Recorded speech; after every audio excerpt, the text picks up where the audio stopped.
we only have one opportunity to lose our language.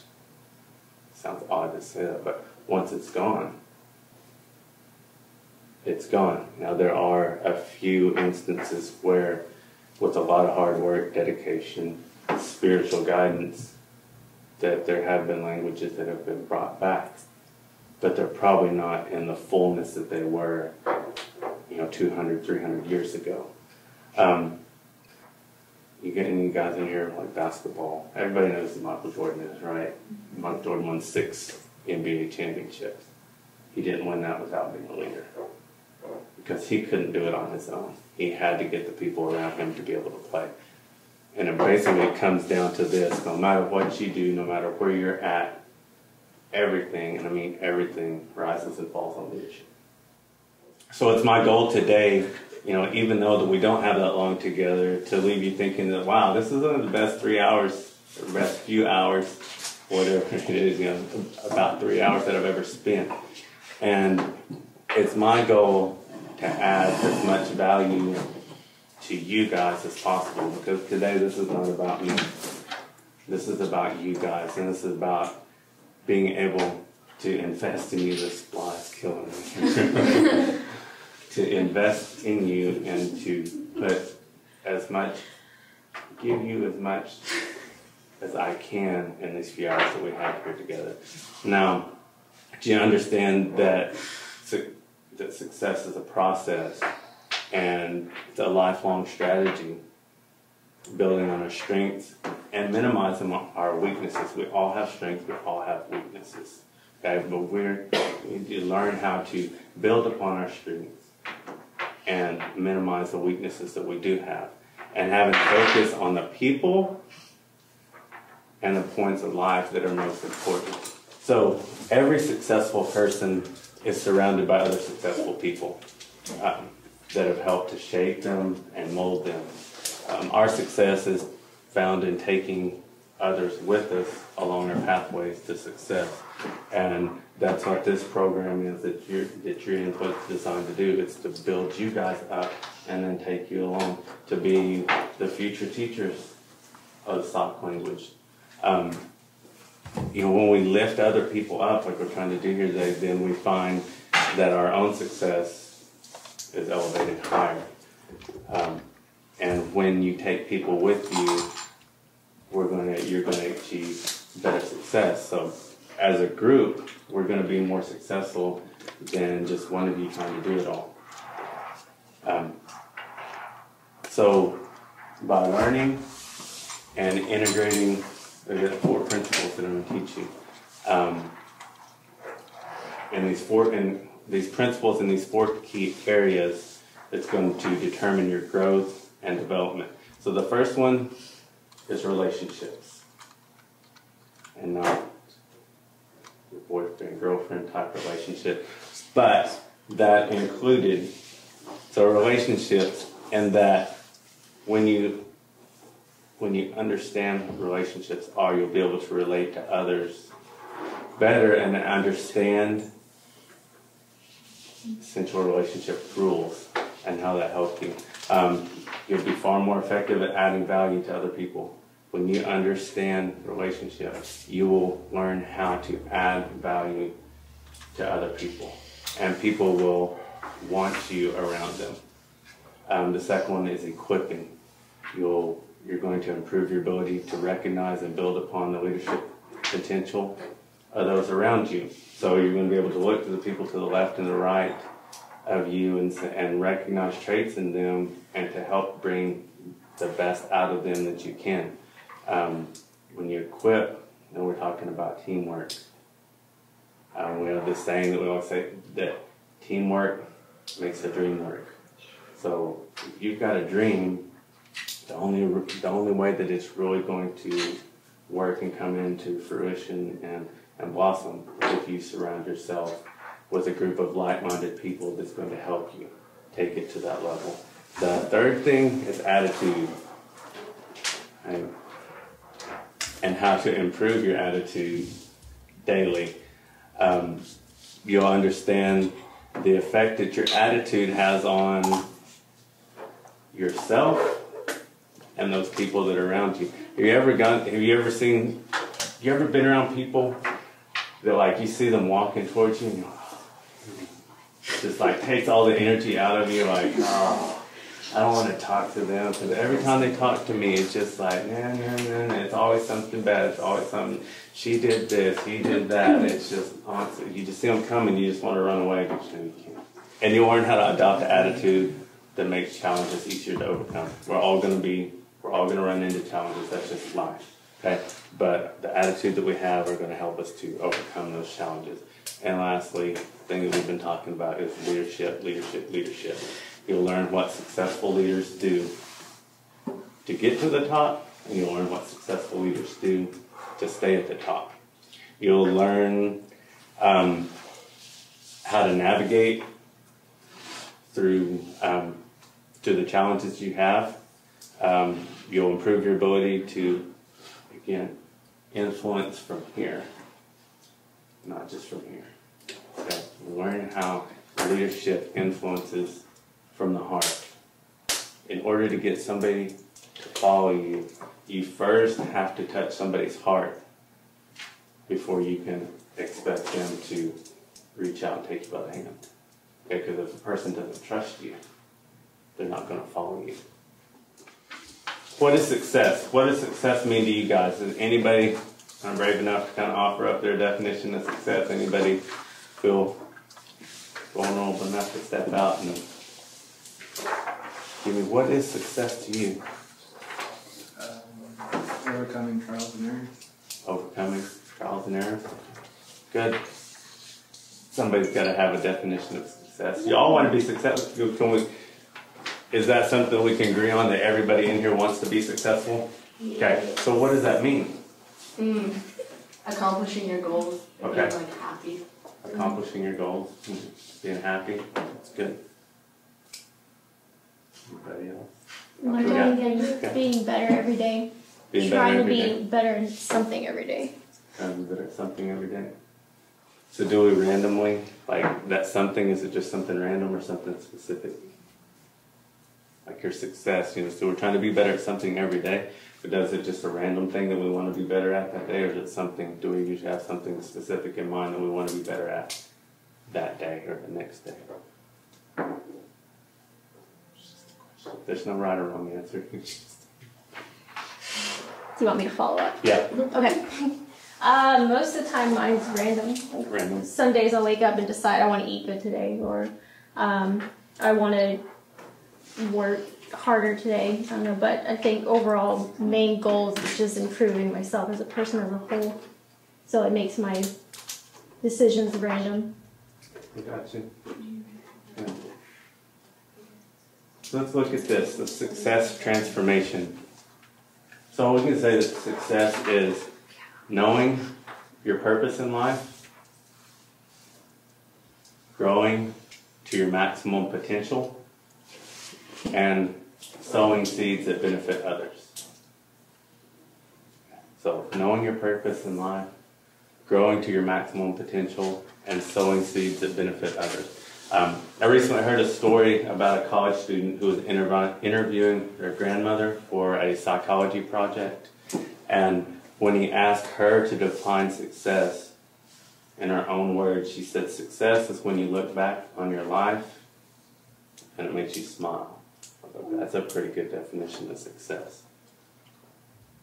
That if we know that when, at the end of our life, when we come back, and when we can look back on what we've done and how we lived our life, and you can smile, and it makes you feel good inside, that would be a pretty good definition of success for me. So each and every one of us in here are born with different God-given talents. But that's not enough. Talent in and of itself doesn't equal results. Otherwise, all successful people would be talented. And they're not. And that would mean that all unsuccessful people would be untalented. And they're not. And you know, just from your observation, that those two statements aren't true. Do you know any talented people who don't seem to get results? for the results that they deserve. Maybe you feel like yourself that you have talent,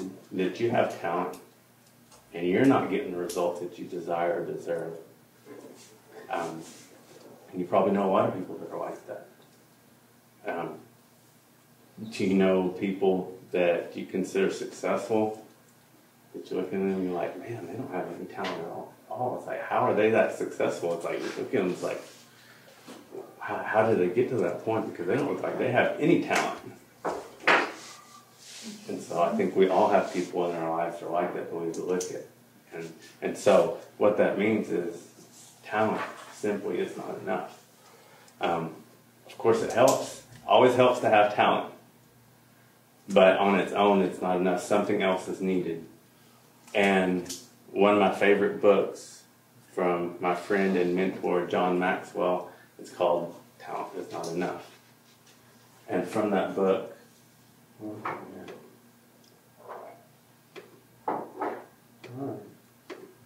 we go. I've taken this following slide. So take a look at this.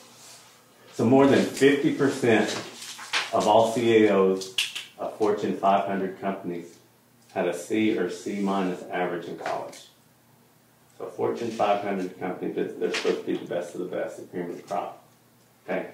But the person that is in charge of those companies had either a C or C minus average in college. 65% of all U.S. senators came from the bottom half of their school classes. Maybe that just says a little bit more about the status of our government than it does about anything else. No. 75% of U.S. presidents were in the lower half club in school. Okay. More than 50% of millionaire entrepreneurs never finished college. Another mentor that I have, that he's a millionaire. Not in college, he didn't finish high school because his high school principal said that he would never be anything, that he would never amount to anything, that he wasn't good enough. So he just needed to go ahead and recognize that and get out of school right there. So he didn't even finish high school. Went on, and for a few years, all he did was roofing jobs because he didn't think that he could do anything but more than that. Times went along. He thought, you know what? I'm going to buy me a vacuum cleaner, and I'm just going to go to these companies, just go door to door and ask them if I could clean their office after work. And he started a cleaning company. And a few years later, he sold it for millions of dollars. Okay. Now he is the president of the John Maxwell Company, which is an organization that I'm involved with, and has whatever he wants, whatever he needs, and can give whatever he wants and whatever other people need. So, as you can see from this slide, some of our beliefs around why people are successful needs to be re-examined. There has to be more to it than talent. Talent is given, but we have to earn success.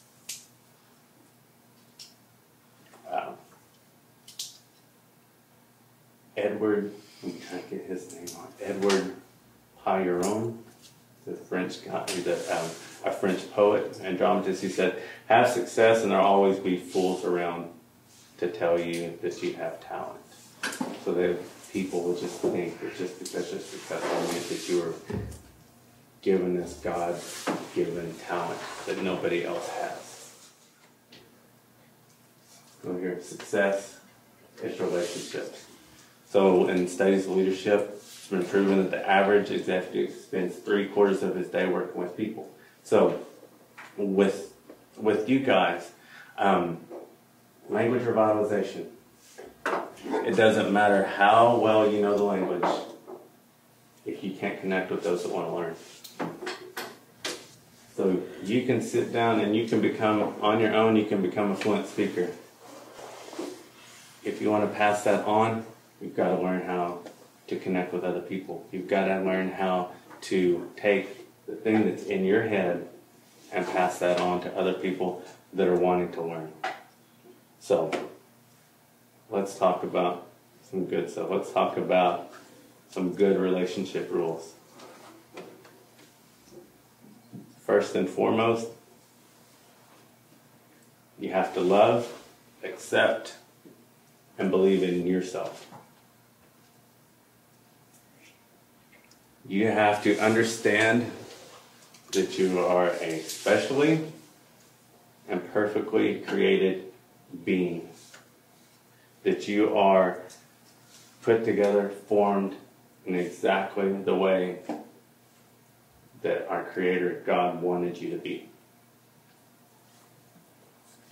And because of that, because you are His creation, that you have the potential within you to accomplish great things. Well, we'll go into that in more depth in our next session. The next thing is you have to put energy into being likable. Being likable. Not being liked. Don't put energy into trying to convince people to like you. Try to put energy into building yourself up where people are drawn to you, and because you're a likable person who man, I always just want to be around that person. It's very, very, very, very important that you guys know the difference between likable and being liked. Mm-hmm. Okay. Remember people's names. This is hard for me. This is so hard for me to remember. Not because I don't care about people. I just have a hard time with names and numbers. So I've got to be creative. I have to do association to try to remember people's names. But when you can meet somebody that tell you your name and the next time you see them, you remember them and they say your name, it makes you feel a little more valuable. I walked into the city office in Seminole the other day, and I was needing to know where to go, and this guy came up and was like, "Hey, Kevin." He's like, "How are you? What are you up to?" And I said, "Well, I'm looking for so-and-so in my mind." You probably saw the look on my face. I was like, "Oh, I'm looking for so-and-so." And he's like, "Yeah, you need to go down here." And he walked me down the hall and turned around and left. And my son looked at me like, "I have no idea who that was. I don't know what his name is." And so I started thinking about it. I was like, "Oh, I bet it's so-and-so." But I was used to seeing him in one setting, and when he was at work and the way he was dressed, I didn't recognize him that way. And I still can't remember his name. So it's something, I know who he is, I know who his son is, all that, but I don't remember his name. So those are things that I'm guilty of that I have to work on. The other thing, we're going to focus on people's interests. That's why I asked you, when we did the introduction, is I kind of wanted to know more about you. And I wanted to see, what your goals, what your interests were. Do you know what the person sitting next to you is interested in?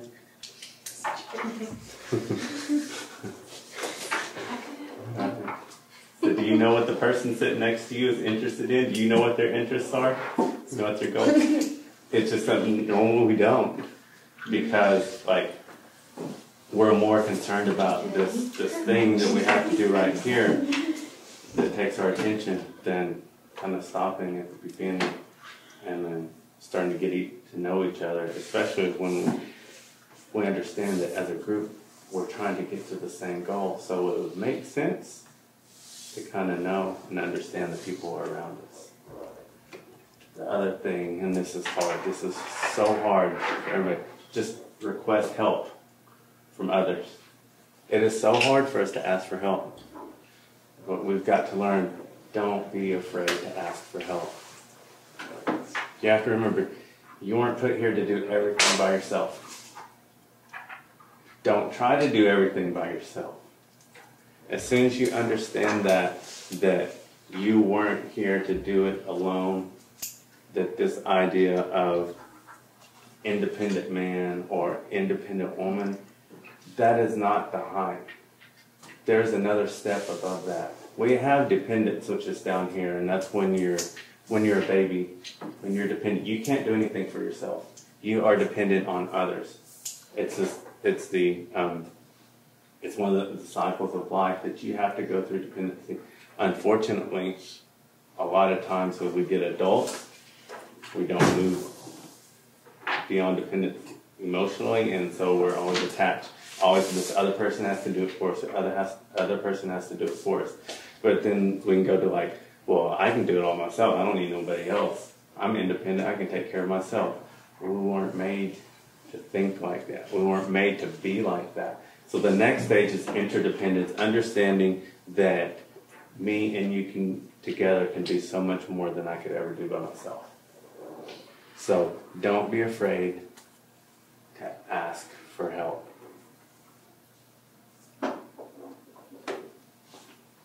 And finally, add value to people. And that's what I'm doing here today, is doing my best to try to add value to your lives.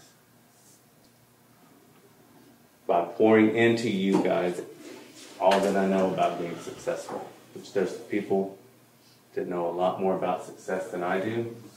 And so that's why I want to meet them. That's why I try to learn from them.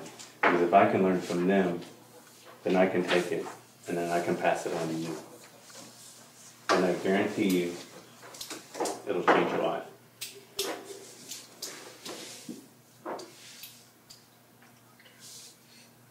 All right.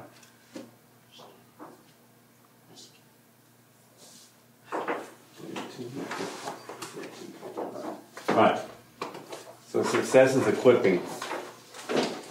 The law of significance states that one is too small a number to achieve greatness.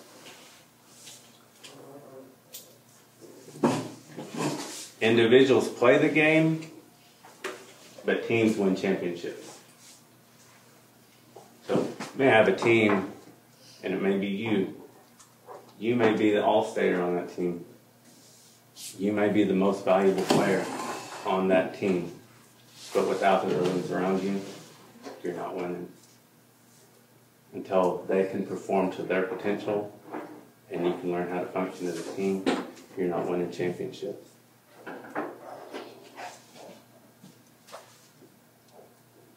One of you may be outstanding with language learning. Okay. But without that team around you, you're only going to go so far. You're not going to have the impact that you could have without everyone else. So, again, success is equipping. So the law of Mount Everest, clicking on the wrong one, says, as the challenge escalates, the need for teamwork elevates. So in this photo, taken here on the right, was taken on Saturday, May 22nd, 2010, and released by Team Romero. 13-year-old Jordan Romero, you see there in the middle, is with his dad on the left, and his stepmother is there on his right, and they're at the summit of Mount Everest. Mount Everest is the world's highest peak. Jordan became the youngest climber to reach the top of Mount Everest after climbing it from the Chinese side, but he was accompanied by a team that had his dad and his stepmom. But the ones that made the difference were the Sherpa guides, the people that lived there that knew that. Without them, without their help, they would never make it. This 13-year-old boy would have never made it on his own. Maybe his dad was an experienced mountain climber. Maybe his stepmom was too. More than likely, with them two, they're not going to make it. Without the help of those guys, the people that lived there that knew the terrain, and equipping them, telling them what to do, that's how they made it.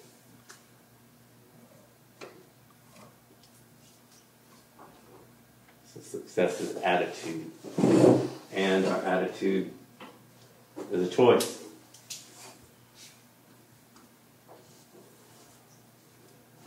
You can choose to keep doing things the same old way and getting the same old results, or you can choose to go about doing things a new way. The definition that we use of insanity is doing the same thing over and over again and expecting a different result. And I always say that Indian people are the living definition of insanity because we seem to do the same thing over and over and over again and expect something to change, especially in regards to language revitalization. We always look at the way things have always been done, and we don't free ourselves up enough to look at things in a new way and to go a new direction and to change our outcome. Our attitude determines our approach to life. Think about this quote by Oscar Wilde. Some cause happiness wherever they go, others whenever they go.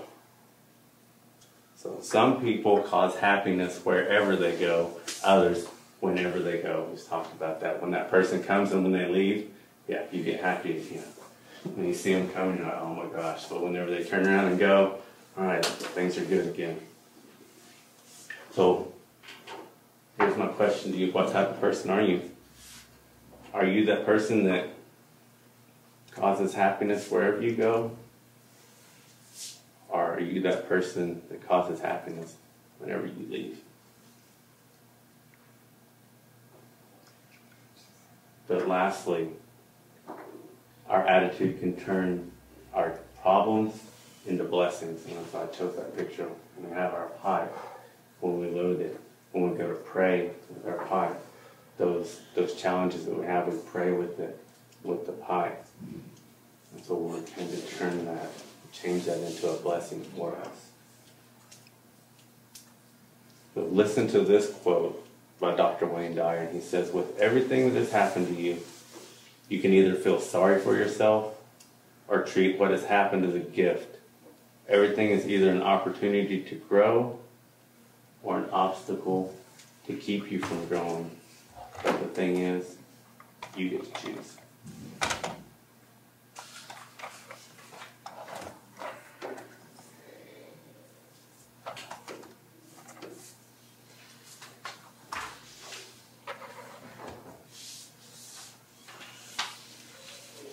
So how well you lead determines how successful you're going to be. So success is the law of the lid. The law of the lid says that leadership ability determines a person's level of effectiveness. Okay, it doesn't matter how good all the members of the orchestra are if the conductor doesn't have the ability to get them to play in unison. They can all be great, but if they're not playing in unison, it's going to sound terrible. That's his job. Again, leadership is influence. Nothing more, nothing less. We have all these definitions of leadership. I want to say, but all it comes down to is influence. Leadership is influence. And you are trying to influence somebody daily.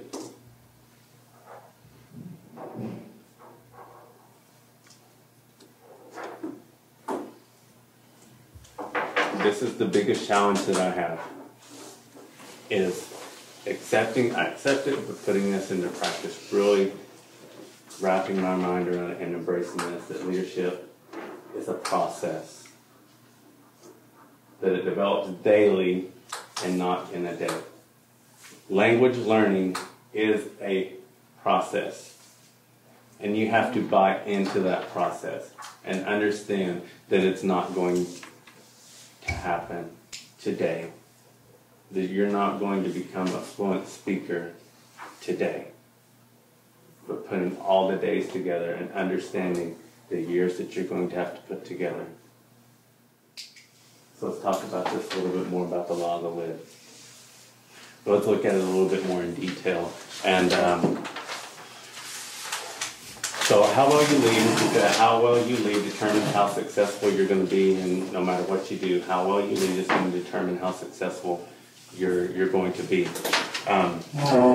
whatever my leadership skills are right at this point is going to determine my potential. So the level of my leadership is the lid on my potential. The level of your leadership right here, right now, is the lid on your potential. Your potential to do whatever it is that your dream is. So your leadership in this context, is your ability to cast vision for those of you that are around you. Okay, to get a team of like-minded individuals to work together to revitalize the soft language. To unite each other in a common purpose with that vision. To help each other see how your individual goals align with the goals of the team. Not to just get the right people on the bus, but to get the wrong people off the bus. Because when you come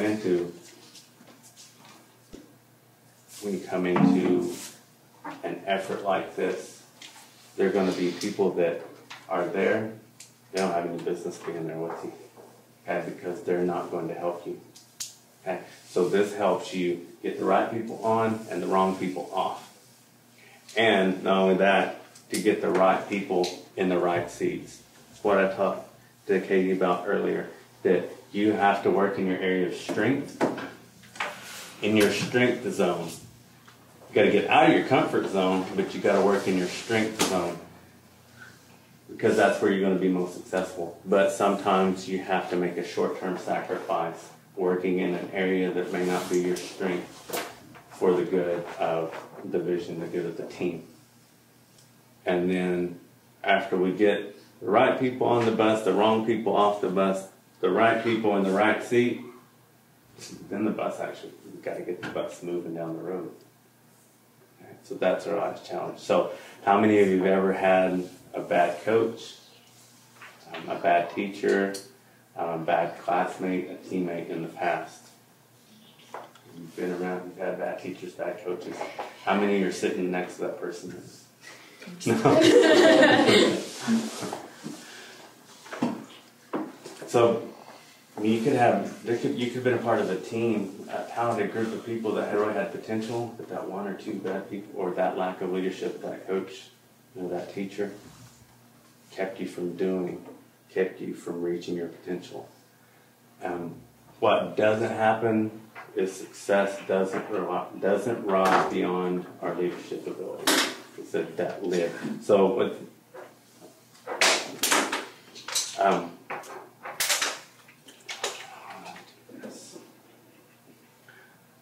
I don't want you to confuse or mix up the leadership lid with limited potential. Our leadership lid limits our effectiveness, but we all have the potential that we're ever going to need. All God gave us that, an unlimited amount of potential.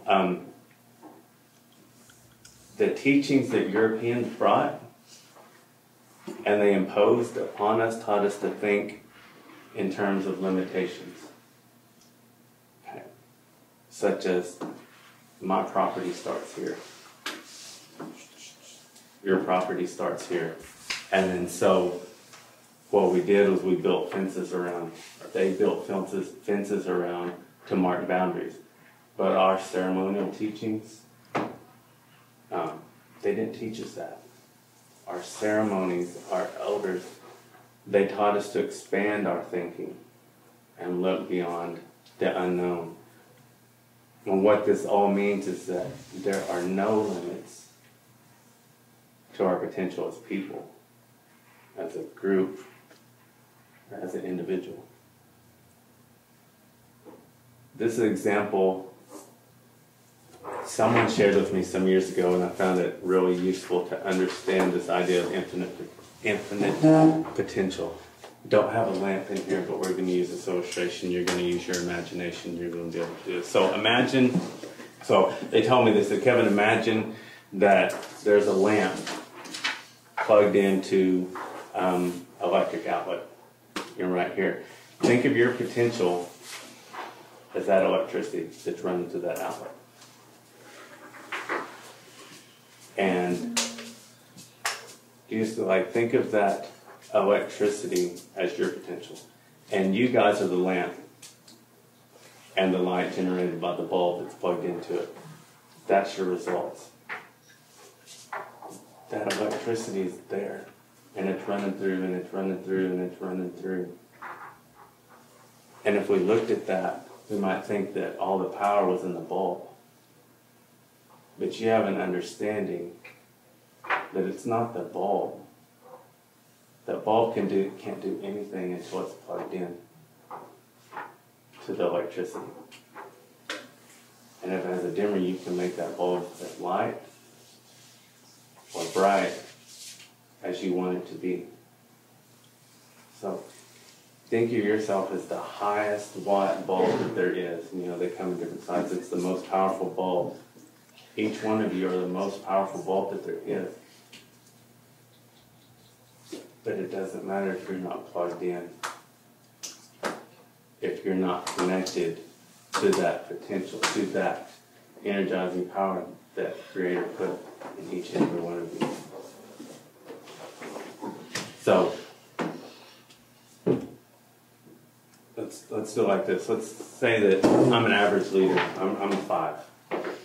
I'm just a 5. I'm there. And sometimes we say, well, I'm just going to settle for average. I'm just going to be average. Good, average is okay. Well, let's just say I'm a 5. So that means that my lid is a 5.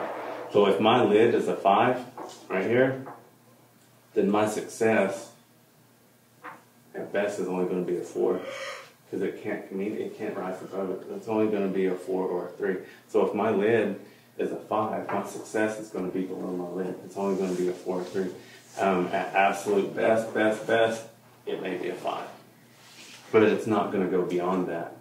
So personal and your effectiveness is only as good as the team that's around you.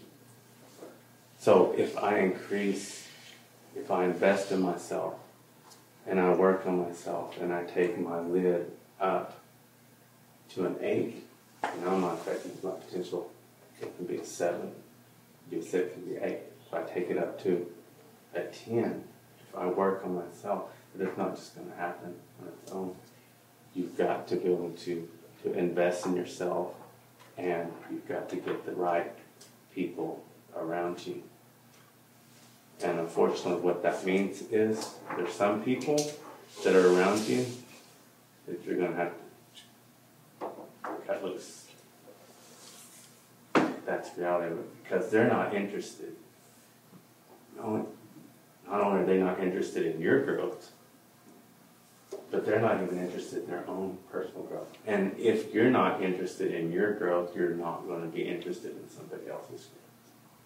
So it all starts with you.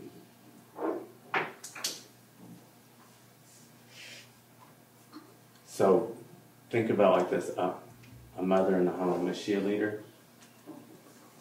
Do you think of a mom that doesn't, let's just say that she doesn't have a job outside of the home, that she stays home and she takes care of everything in the house. And she's a full-time parent. She takes care of the kids. She takes them to whatever it is that they need. Is she a leader? Do you guys consider her a leader? Yes. Why is she a leader? Because she's setting an example for her children. She's setting an example for her kids. Right. Is she trying to influence her kids? Mm-hmm. Right. And in generally, what way is she trying to influence her kids? Like she's going out of her way to make sure that the They kids have the life everything that they need. Right. Right. And so she might be sacrificing some things that she wanted to do on her own, right? Mm-hmm. Okay. We know people like that.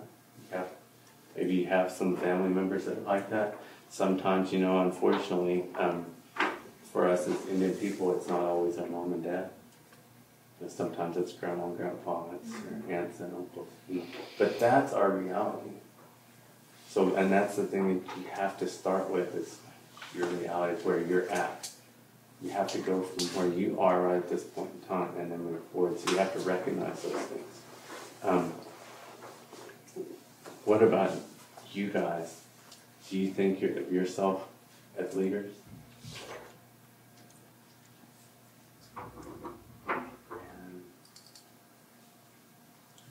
In what way? Remember, let's stick to this definition. Leadership is influence.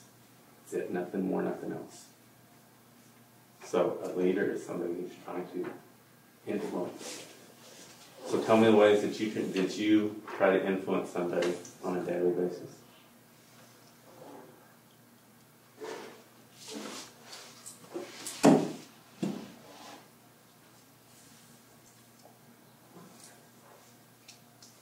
How many of y'all go out to eat? How many of you go out to eat? And we all go out to eat, right? Everyone. Everyone go out to eat, right? Yeah. So, does everybody, wherever you live, are you the person that they come to and say, hey, every time, where are we going to go eat? Where do you want to eat? Is it you every time? We in the house. Is there times that when you're going to go out to eat that somebody says a place that you don't want to go and there's a different place that you want to go? Right? So then what do? You try to influence them. Right, you try to talk them into go right. Right, compromise, but you try to influence them, right? It could be as simple as buying some cereal. You want this cereal. Mom, dad, whatever, they're like, no, you're going to get this. Well, I don't want that, especially when you're younger. I don't want that. I don't want to eat that. Or, I want these clothes, I want these shoes, I want these shorts, I want that shirt. Well, I don't want to buy you that. Well, this is what I want. So even now that is influence. Okay, so let's take it to somewhere else. What are other ways on a daily basis that you're trying to influence somebody? Just from the little things. Think about the big things. In what ways are you trying to influence them?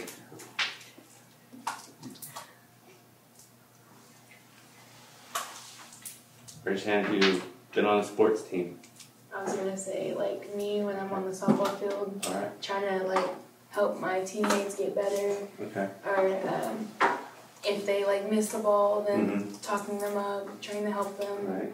and trying to help them with like batting or just the simple things, trying to make them better.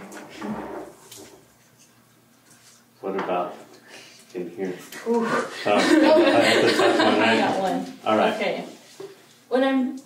Sometimes, mostly in the morning, in the afternoon, I try to act goofy, to make everybody this feel morning. So it's not like as serious and as scary as,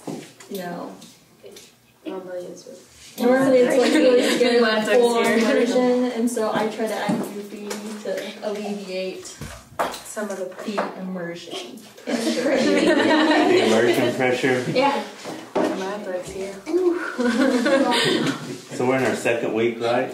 Yes. Right? So do you remember where your brain used to be? Yeah. I feel like it's like turned to mush and like First day. Are you there? So what about, let's see if it happens, if anybody's brave enough to admit this, that when you're struggling, and so then maybe you just cut up to deflect it or try to act up a little bit so that other people, especially, that's you? I feel like that's my best defense mechanism. Anytime I feel extremely uncomfortable or like really embarrassed or anything, like I like make fun of myself. It's a defense mechanism. Like Right. make fun of yourself before it happens or make fun of the situation. People laugh when you know what you did wrong and you're just laughing. Yeah. So how many of you take it to, so do you take it to the next level of influence where you're trying to get people to join with you? And then, so now you got this little side thing going on over here. I don't mean to. I'm just No. I think it just makes it more interesting. It's not disruptive. So it's all, we're talking about the intent of your influence too, because sometimes, like you said, it doesn't, you can do it, there's a way to really, to kind of like break that up to where it's like, it lowers that affective filter that we talked about to make you a little bit more relaxed. But then there's those times that, and if we're honest about it, maybe it wasn't us, but we've been in school, we've been in classrooms where there's that person that maybe at that time we didn't really know what their life was like. Maybe later on we found out what it was like, and so they do that. And then, but they're doing it because that's the only way they know how to cope, and they act out. But they take it to where they try to kind of involve other people and pull them into it. So in that way, you know, where it is negative. You know, so there's two sides to that.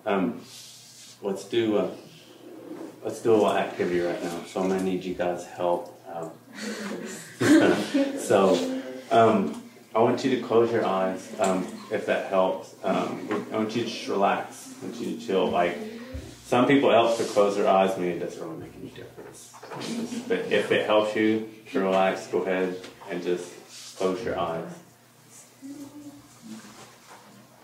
I need somebody that hasn't volunteered, that I really haven't heard their voice, to start us off. And I want you to volunteer to tell us your vision for your future. Alright, well for mine Alright. is being able to help people. So that's what I want to do, is help people. I don't know where it's going to go yet, but I know I would love to help people because that's what I like doing. When people, do you need a piece of paper? Yep. See, you're helping him. And that's what I like doing, like encouraging people to do better than what they do, helping them out when they need it. Just like, I help my grandma a lot because she's older, obviously. But I like helping her because she has something she can't do. Like, she broke her back when she was younger, and so she can't really like grab things when she needs it.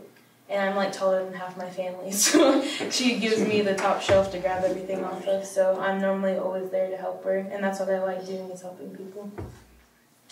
Anybody else? Do you mean like Quickly. goals when you say like our vision for a future? Just like Just yeah, anyone. Like, what would you like to? when you're looking ahead, like for your life. It could be occupation or the person you want to be, or maybe. Yeah, I don't want to travel. put any. I don't want to put you in a box. So that's why I'm. It's like your free spirit. Yeah. Mine is in a box. So just whatever it was that you had in mind, just right. Okay, well, my goal is to be a CSI because I really like that stuff. Trash. What? There you go. You guys could be a team, like you're the paramedic. Make a show about you. FBI, open the door. No, I'm just Wait, for like stuff like, and then people like when you hear the term like vision, it's kind of like. It's like, wow, it's like, we have this wicked vision. You know? So, you know, for us it kind of has like this, there's another side to it. But the best definition that I've heard for a vision is this: it's a highly detailed mental picture of a desirable future. So that's why I kind of told you guys kind of close your eyes, let your mind go. So vision is a highly detailed mental picture of a desirable future or a preferable future. Does that work for you guys? Yeah. Okay. So you may, here's the thing. So you guys have probably had people ask you, probably that's what I was going to, what's your goals where do you see yourself in 10 years? Where do you see yourself in 15 years? You know, something like that. Everybody been asked that? Mm-hmm. Everybody at least once or twice have been asked that. Okay. And you know what? That's something, you know, when I was younger, you know, I'd ask people that. I would ask you that same question, where you see yourself, where you want to be in 10 years, 15 years, like that. But I don't know, does that really help you? It didn't help me when I was asked that question. Where do you want to be in 10 years? I don't know. Okay. That didn't get anything going. That didn't motivate me to do anything. So, and I think it came pretty clear that instead of helping, that was more like placing roadblocks in people's way. Because, like I said, it didn't help me. So, like, can you imagine what's the problems with asking a question like that? Like, if something, you know, where do you want to be in 15 years? What are you going to be doing in 10 years? To me, that's a hard question because, like, I don't really imagine what it's going to be like, and I just don't know yet. And so I don't really know what to expect. I think it's easier to think of what you don't want to do and what you don't want to be. Mm-hmm. And like Megan said, people don't know what they want to or could be because it's all unknown. And then the skills it would take. I just feel like it seems, maybe it's just me, but it seems easier to look around and see what you don't want to do, what you don't want to be. Like, one of my favorite quotes from a Nirvana song is, "I need you around to remind me of what not to become." And so when people ask, where do you want to be in 10 years, or who do you want to be, you don't quite know. Right. Good. And I didn't, like when I was in high school, I didn't know what I wanted to be. I didn't know what I wanted to be 4 years ago. It completely changed from my plan, so. Right. I feel like it's a really cliche question to ask, you know, It is. people, young people. Yeah, there's a lot of truth to that. Yeah. I don't know, maybe you guys still do it, but you remember, like I say, if you still do it, then obviously remember those maze, the puzzles. Did you get, you know, all the time, like in elementary, you got them all the time. Like if you get those books and stuff, like for first graders and kindergarten, it's like they're full of maze puzzles, and you try to, you know, they could have different pictures, all kinds of different pictures, but they've got a maze like embedded inside of them. And you like doing it? Did it like frustrate anybody? Like could you like just draw a straight line through it?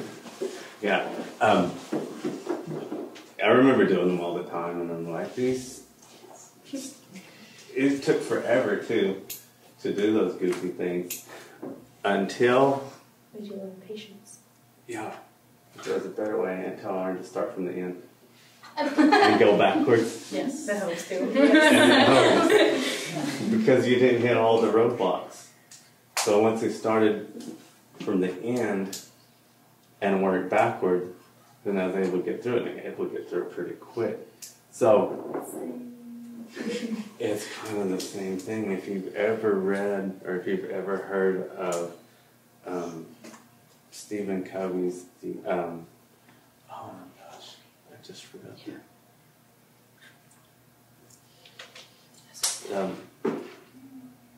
7 Laws of Success. Shit, I just completely forgot the name. The name of the The book. 7 S's of Success? No, but it's something along that. Strother School, like there's a program called the Leader in Me School that they had adopted that. Mm-hmm. It's like a school, but anyway, one of the steps is begin with the end in mind. So this applies to that. So I had a friend that is a mapping software designer. He does apps and things like that, and he told me that all mapping software kind of works in this same way, that you enter the original place, say like Seminole, and then enter the destination, I don't know, let's say LA. And then when it goes through and does it, it actually starts at the end point and then that's backwards. The problem, if it did it the other way, if the software were designed to work the other way, it would never get you there. Because when it started at your starting point, when it hit another road, it wouldn't know where it would take that road. And it would lead you to Omaha, I don't know, or you'd end up in Canada. Yeah. Okay. So he said that they have this saying in map making. It says you can't get there from here. You can only get here from there.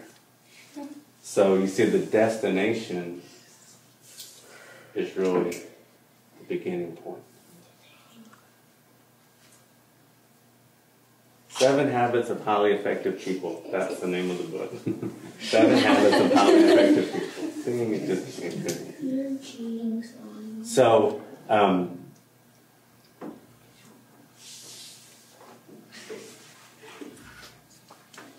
what it makes me wonder is that if the things that are keeping us from accomplishing our goals is because we don't see the end.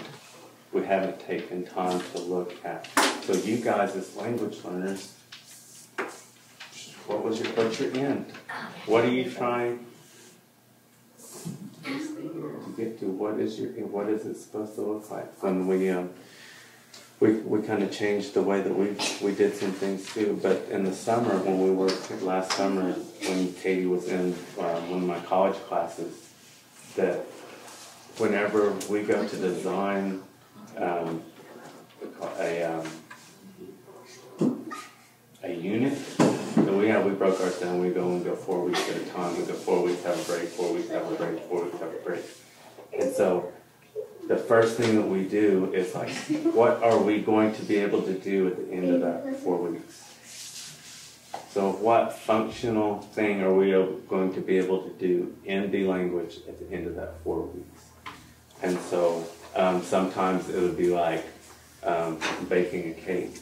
So you'll be able to explain to somebody else how to bake a cake.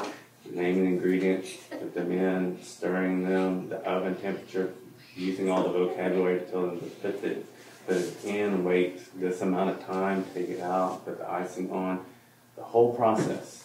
So then everything else that we do comes out of that, all the vocabulary that we get from it comes out of that, all the verbs we get come out of that, all the adjectives and things like that come out of that. Other times, one was coloring Easter eggs, the whole process of dyeing Easter eggs because it was around Easter.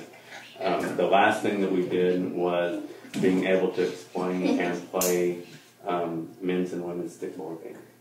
So we looked at the end, the thing that we wanted to do at the end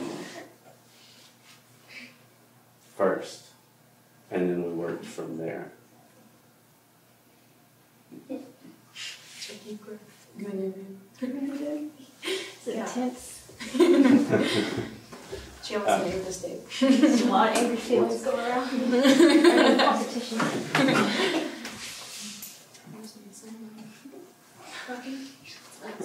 I'm going to ask you to write down something. If you need another piece of paper, we'll make that happen. We're going to do this activity.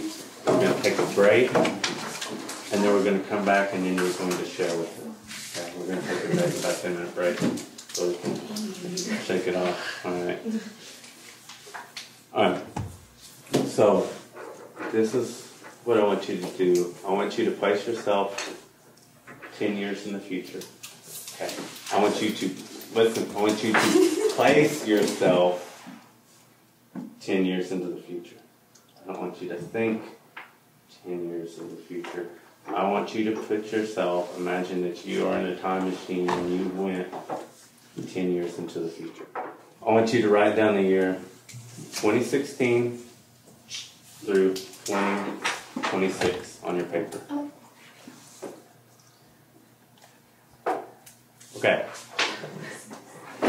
In detail, as much detail as you can, I want you to write down what your life looks like in the year 2026. Remember that our definition of vision is a highly detailed mental picture of a preferable or a desirable future. Words matter. There's no hope. Don't say, I hope. Because hope is something about the future, right? We're in 2026.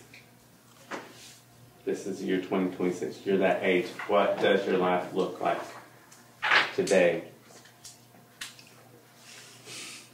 June 16th, 2026. Remember that your family is different.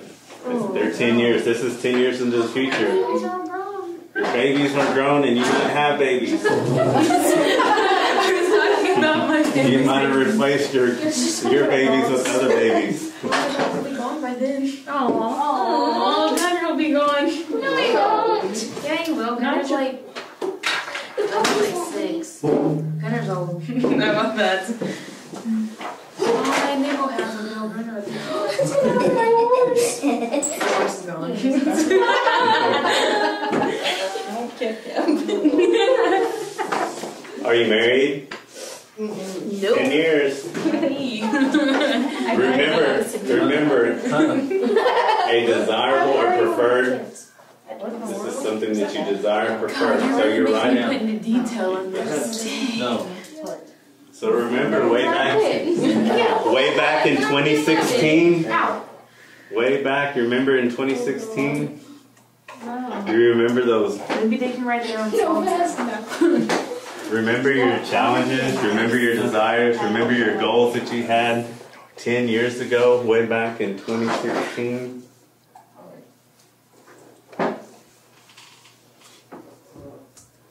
That was 10 years ago. What's changed? What have you achieved? Remember those goals that you had 10 years ago? How have you achieved them? Remember in 2026? You are incredibly effective at what you do. You're successful in the things that you do. You're happy. You're fulfilled.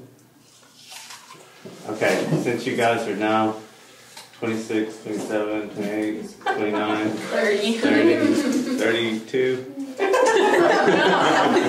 Hey, Logan. So I've got some good questions for you guys now. Tell me about your history. What were the last 10 years of your life like? What did you do? What did you do 10 years ago that got you all the success that made you like? 6. I need Playing in the dirt. I need some help. No. You're 26 years old. Your math is bad. She was cheating that. Yeah. I'm going to go 20 years. Remember, this is year 2026. So 10 years ago, when you're 16, 17, 18. I sat in the stock department. Learning stock. I had this little thing with this guy trying to be successful, and I'm successful. You got an epiphany? Okay, but epiphany is just the starting place. It doesn't do anything for you, right? You, boom. So what did you do as when you were a freshman or sophomore in college, or a junior and senior in high school, or just about to graduate college, and that went on like up until this 10 years? What did you do? How did you get to where you are today? I want what decisions you made that changed the direction. What did you do? Wait, remember, highly detailed. Highly detailed. No, drugs.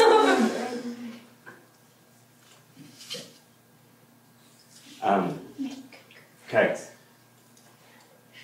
Did you make the decision to drink as much as you could and like party all you could and do as much drugs as you could to get you to make you this successful? Is that what you did? No. What did you do? Did you? You studied? You studied? Is that what you said? No. Okay. Something like that.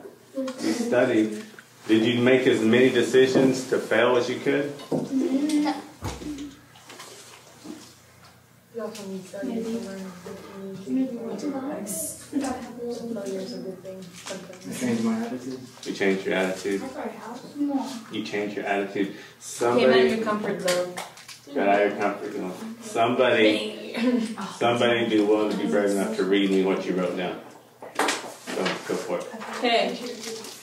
In the year 2026, I'm living in a small house with my significant other. I'll have a few tattoos. I will also be a CSI. Since I'm a CSI, I'll be living close to the city. I'll have enough money to not worry about financial situations. I live comfortably. I'm quite the CSI. I'm good at what I do. Yeah. Also, I'm engaged. I went to Jared. Oh, wait, no. Oh, no kids. My horse about fucked me on. No kids. No kids? No kids yet. Alright. Something really interesting. So, and you said, I will be a CSI? Yes. And then you said, I am a CSI. So, are you a CSI? I am. Alright, thank you. Come on here.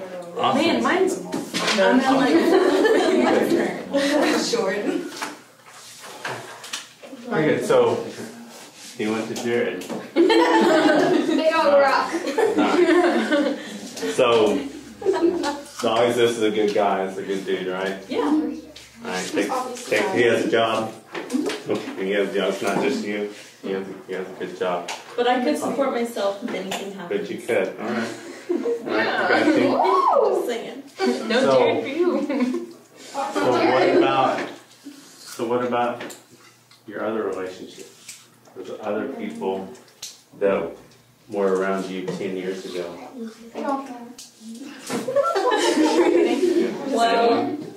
Well, I made the decision to move away from home because I had to be closer to where I work.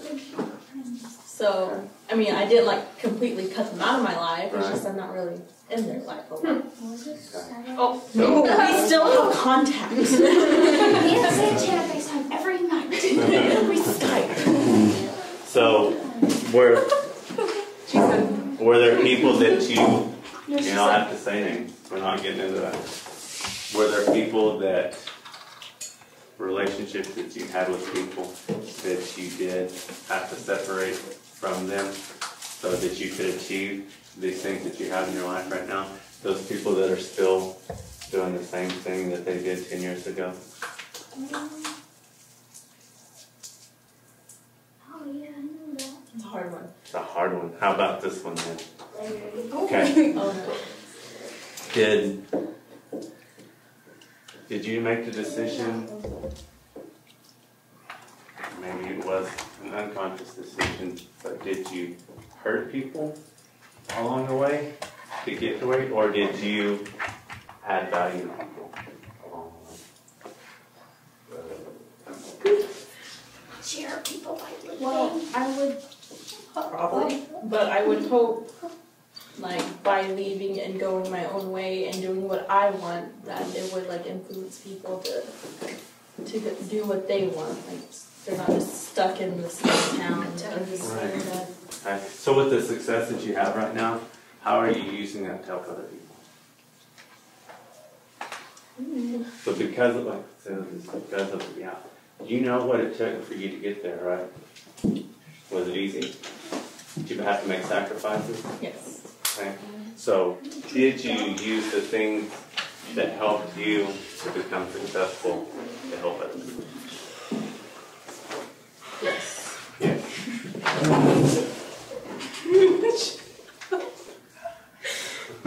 Tell us how.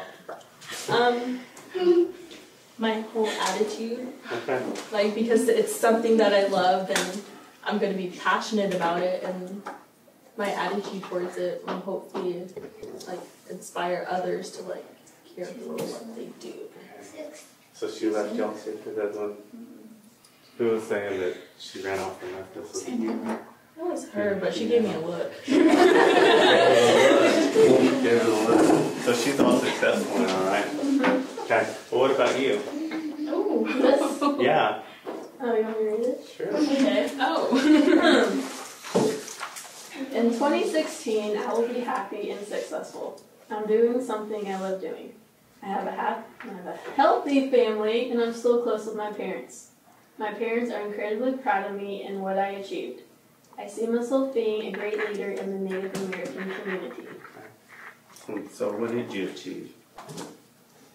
I don't really know. I just know I achieved something great. Something great. That's all. I don't know what it is, but I'm rocking it out, right? Yeah. Okay. Okay. So she's gone on, and she had to move away from you, right? Not because you were pulling her down, because. So I said not because. Oh. Because you were pulling. No, not because you were pulling her down. Because in order for her to fulfill and for her to live her dream, she had to go to this place. Okay, but you're still achieving success too. So over those 10 years, have y'all done anything together? Now that like you're the success, you're having success here, she's having success over there. 10 years ago, y'all were really good friends. You were together all the time, y'all hung out. So what did you do these past 10 years, or what are you doing right now together to help other people that maybe you came from, that are coming out of the same environment that you came out of? What are you doing to help them? How are you adding value to them? How are you encouraging? Because what you're 29 now, right? Yeah. 28. 28. Okay. So those 19, 18, 17, 16, 15-year-olds, you remember what it was like to be that age. All right, so what are you doing for them now?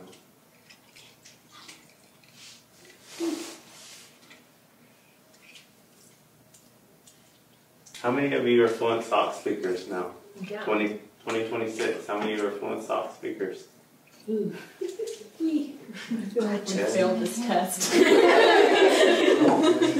No, there's no hope. There's no hope. Words matter. But intermediate high. Intermediate high. Okay, so you're able to teach just fine, right? Intermediate high, you can teach. You can teach. Okay, so nobody else is a fluent SOC speaker.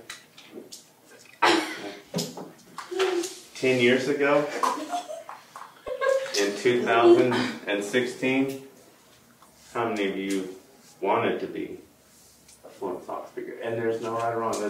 I'm not trying to set y'all up for anything, because this is about what you guys want. This is about a desirable future for you. Okay. So in 2016, how many of you had the desire, knowing what it took, to become a fluent SOC speaker? And if no one, then that's fine. Anything else out there? Okay. So how many of you guys back in 2016 went to ceremony? What do you call it? Report. Yeah. Feast or tea gown. Yeah, feast. Okay. So in 2026, how many of you are passing that on? Okay. So who are you taking it? Who you pass? So you're still going to feast. So the question that I asked for you in 2026, how many are fluent SOC speakers? Okay, well, since you're already a fluent SOC speaker in 2016. That face. Okay, so then the follow-up question, so nobody raised their hand, 2026, And nobody's a fluent Sox speaker. So ask them to think back 10 years ago to 2016. And knowing what it would take, the amount of work that it would take to be a fluent Sox speaker, how many desired in 10 years to become a fluent Sox speaker? Okay. And so we don't have anybody raise their hand. Okay. But remember that. And I told them that this is not setting them up for failure. This is a desirable future for ourselves. What it is that we're trying to work towards that. So you're a fluent Sox speaker in 2026. What are you doing with that?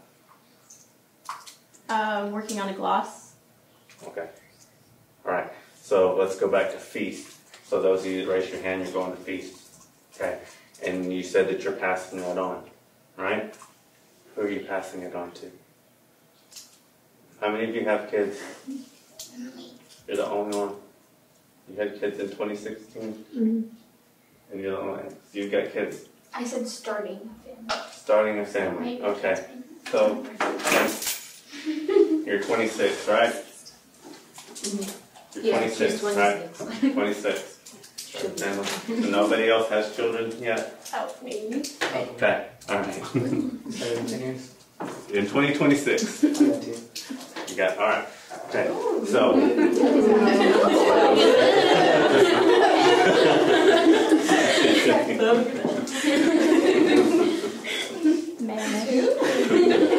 We almost click on Bowman. Kids. Thought about thinking on her, but I'm just kidding. So are you taking, those of you that have kids, are you taking your kids to feast? Okay. What are you teaching them when they're there? What is your role? What is your role? Is it the same in 2026 as it was in 2016? Or are they using you in a different way? Different. Okay. So what's your role now? Being the leader now. Okay.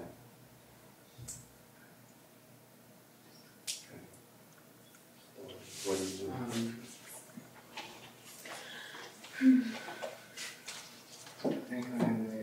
No, think. I'm trying to think of like, kind of escape right now. I got you.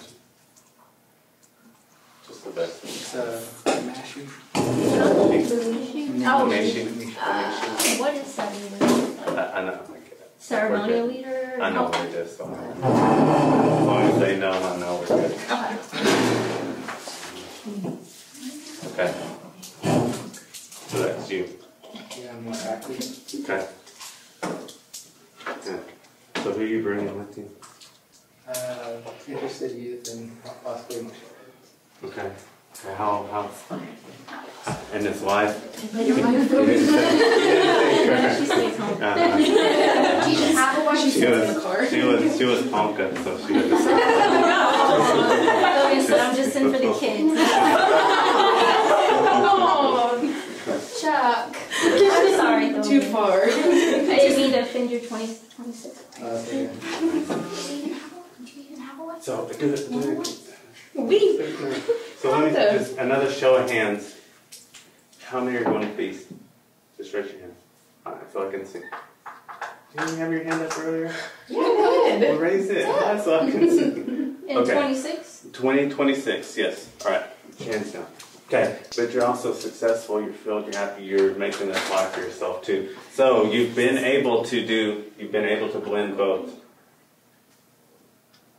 You've been able to live in both worlds.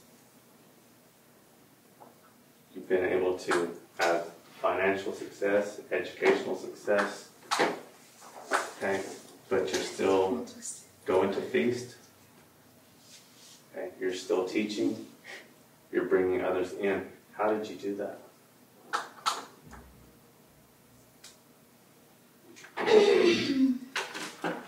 How were you able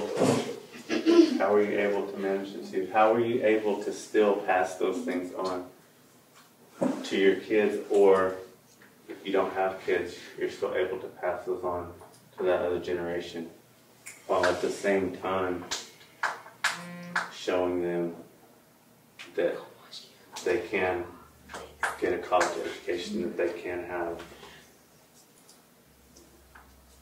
good jobs, that they can be the person that they want to be, that they can fulfill their dreams. Finding a support system like your family, or finding a husband or wife that accepts it or participates as well. Okay. Where do you live? Oh man, I don't live in Oklahoma. You don't live in Oklahoma either, but you come back. Might come back. Okay. It's Did Mary you Fallon. move out of state? No. Or just away? Out of state. Out of state. You're still in state, Out of right? state. Oh, so you moved too. Okay. So you moved out of state. You're out of state. Is anybody still living in Oklahoma? Yeah. Because he has to, because he's got that role. Okay. Alright, so you guys went out of state too, and there's just a few people left here. Okay, but you still come back. Does you come back for Fiji, still come back? Fiji, remember the Fiji? So again, how did you do it on your own? Did you learn from it? Yeah, you had a support system. Who's your support system? Oh, hopefully my family. Your family? Okay. Your family is supporting And my you, or friends. they are not supporting you? Okay, so your family does support you? Yeah. Okay. I would hope so. There's no hope.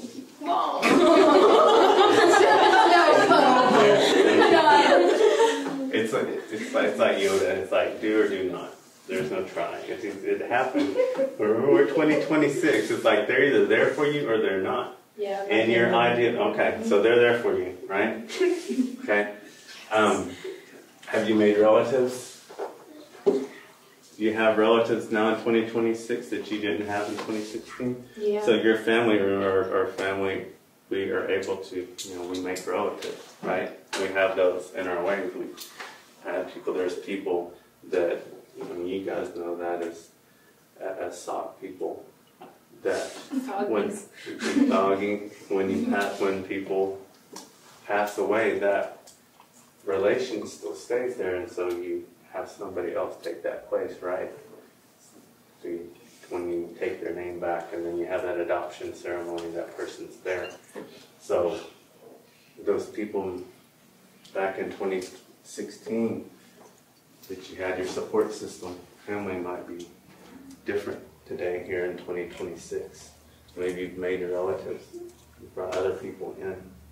Okay, those people that you surrounded yourself with, how did you go about choosing them? What did you look for in those people? Someone who makes you happy and someone who betters yourself as a person.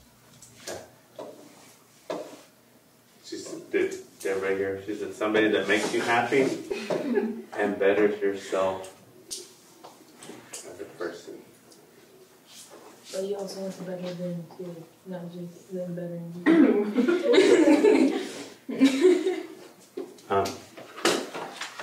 Yeah, all these questions. I know, that's right. Because if you don't ask them, if I don't ask them, and if you don't ask them to yourself, You'll never know. you never know, because you're not going to do those things. Not me. So that's an interesting thing that you said. So somebody that makes you happy. Okay. So remember that our attitude is what? Everything. Or It's everything. It's a choice. Right. Attitude is everything, but our attitude is a choice. So,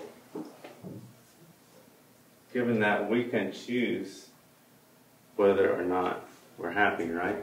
Mm-hmm. That's a choice. Happiness is a choice. Mm-hmm. Okay. So, do you think that it's important for you to find a spouse that makes you happy? Mm-hmm. Okay.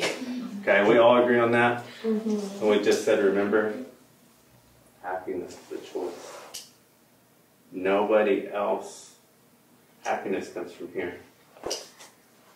So nobody else can make you happy or unhappy because it is a decision that you make.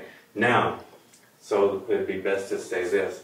We're going to look for a spouse that is going to add to us, is going to add to our happiness. So if we can say that it's a choice, then now the people that we put around us are either going to add or they're going to subtract. They're going to multiply or they're going to divide. So you guys are all successful. You just told me, some of you haven't read all of them, but you've told me that you guys have achieved success. In 10 years, you have achieved success. Does all your success look the same? No. Why not? Why does it not look the same? Because everybody's different. And it's just not going to look the same. So, if you guys across the board are successful and you're achieving and you're living your dream and you're moving towards your vision and you're casting on other people, what are the people like that you surrounded yourself with? Do they subtract or divide? Do they take away from you? No. So what are those people like? Positive. They're positive, so they add or they multiply. Didn't know this was a math course. Promise it doesn't go any farther than that. Yeah, because we don't want to try to do math with me either. Because sometimes 2 + 2 doesn't always equal 4 with me. But the people that you... That was deep. No, that wasn't meant to be deep. It was just meant to be, I'm really bad at math. We took it together. I should have just went, gotta know when to stop. Oh, that was deep. That was good deep. Gotta know when to stop. That's deep. Okay, yeah, okay. So I need you guys to just really got to understand this. You've got to be able to take this away from what we've been doing today, that words do matter. So what you tell yourself on a daily basis matters. Those words like, I hope. God, call me out. I hope, or I can try. She said that about stomp dance. There's a chief that when I go pick him to lead, he always tells me the same thing. And I know he's not being anyway. It's just him. He's a really humble guy. He's a really good leader. So when I pick him to lead, so we take the next one. I'll try. Like that. But he's just doing it because he really is humble. But those words matter when you internalize it. That, well, I'll try. I'll hope. We'll see. That doesn't lead you to anything. That doesn't get you to where you need to be. It doesn't get you to where you want to be. It is that I will. So instead of asking you what do you want to be in 15 years? That question, or what do you want to be in 10 years? That's why it doesn't work. That's why we did this, to try to put you into that place for you to mentally go there. And then from that end point, for you to go back and see here at the end what you have, what you've achieved, and to walk backwards and know I did this and this and this. Because if I did these things over here, maybe some of the things that I'm doing today won't get me to that point. Maybe the people that I am that was with me in 2016 didn't add value to me, didn't add to me, didn't multiply. and I couldn't get to there with them. In 2016, I thought it was all about me. I thought it was that I was so independent that if it was going to get done, then I had to do it. And I was going to do it. But then I realized that I couldn't think that way and to be where I am here in 2026.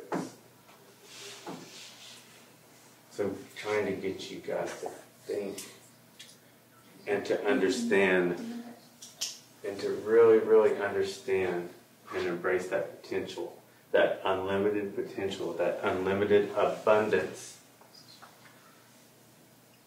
that the Creator has put within each and every one of you. And to understand that this vision, this dream here, doesn't look like this person's over here, that doesn't look like this person's over here. And they don't have to, or they shouldn't. But it's not about just being success for me and for my own purpose. When I ask you those questions about what are you and you doing? What are y'all doing to come back? Now that you've achieved your success as individuals and you're living that life, what are you doing as a team, as a group? And that doesn't mean that you have to be, every day of the year that y'all are together doing something. But y'all are connected right here in this room today. And over how many weeks are you on here? 2 more weeks. 2 more weeks. Total 4 weeks? Mm-hmm. 4 weeks total? Then some of us are going to tomorrow. Okay. Some of us are having surgery. So you've invested some time in each other, right? Or have you invested in each other? Or have you just been in the same room with each other? Regardless, you have spent time together. Right? You have given up something to be here. Okay? Maybe the things that you gave up to be here weren't that big. Maybe some of you made big sacrifices to be here. Maybe it was nothing, it was just the summer. Or naps. Or naps. Get some naps. Being truthful. So, what was the purpose of all this in 2026? Okay? What was the purpose? The thing that happens when you leave things to chance, chance always wins. Okay, you've got to be intentional with what you do. You have to be intentional with how you use your time each and every day. You can't just sit back and do like, whatever will be, will be. Because when you sit back and say whatever will be, it will be what you don't want it to be, or it will be what somebody else wants it to be for you.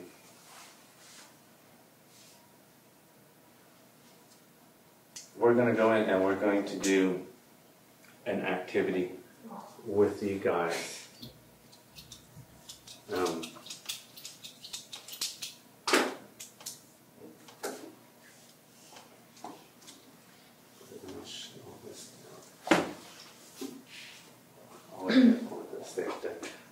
How many of you have heard this phrase that experience is the best teacher? You ever heard that? Experience is the best teacher. Okay. What have I told you the fellows in this room? Okay. What does that mean? Just because you've gone through something, does that make you better? No. So, let's replace that with evaluated experience is the best teacher, because you don't really learn anything. It doesn't really help you until you learn something from it. So you look back on it. Hey, Oscar, you should still have this hand.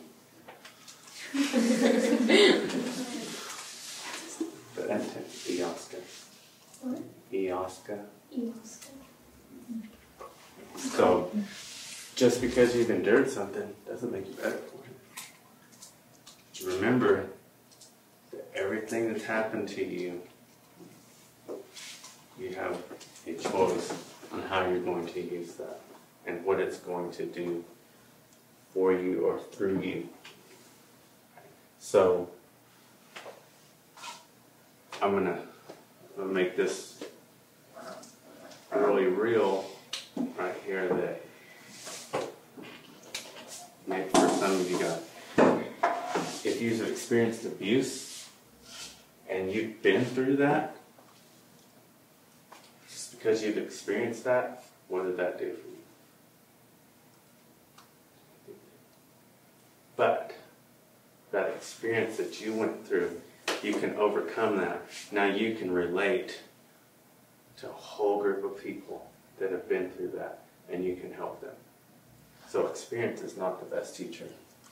Evaluated experience is the best teacher. And to evaluate it, you have to take time and look back on what's happened to you. So we can do, I can sit up here and I can talk to you, and we can take notes on things and try to get you to understand. But if I can put you in a scenario where you can experience something and then go back and reflect on it, now you're going to be able to learn something from it. So I'm going to pass these cards out. I'm going to give you 4 cards each. Okay. You are going to write down individually the 4 most valuable, important things that are in your life today. What are the 4 things in your life that you just can't imagine being without? Like your family. Yeah, it can be. If you're going to do, don't put names. Okay, put down if there's a person like their relationship to you. If you can, if you're comfortable putting out names, that's fine. But if you're not, just go ahead and just put down whatever their relation is to you. So the 4 things in your life that you couldn't imagine being without. Okay, guys, what I need you to do is those, whatever it is that you wrote down on those cards, I want you to close your eyes and I want you to think about those things.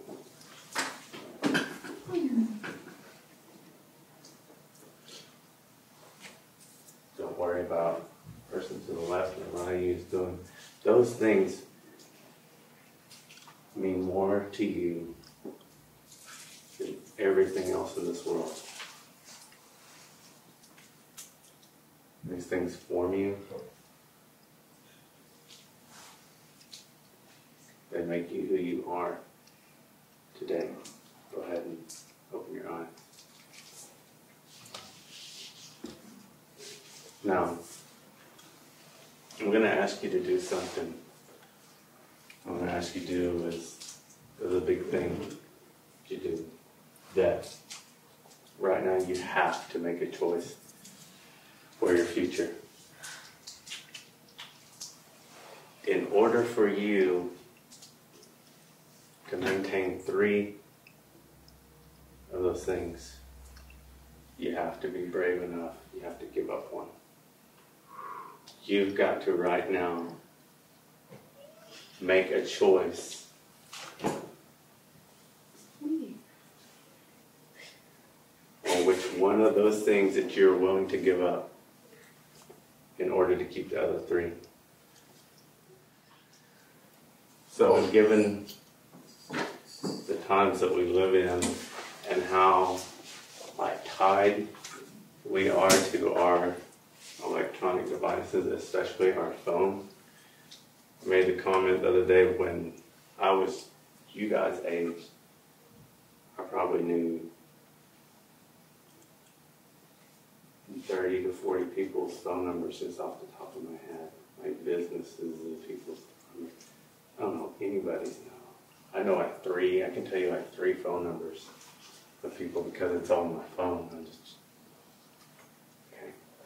We use our phone to text to keep in touch with everybody. Without our phone, you would go 30 minutes without it, you feel like you're lost. And that's a day, go a week. So So somebody, basically what they said that they gave up their ability to kind of like communicate with other people. So they lost their voice, they lost their ability to stay in touch with friends and family. And the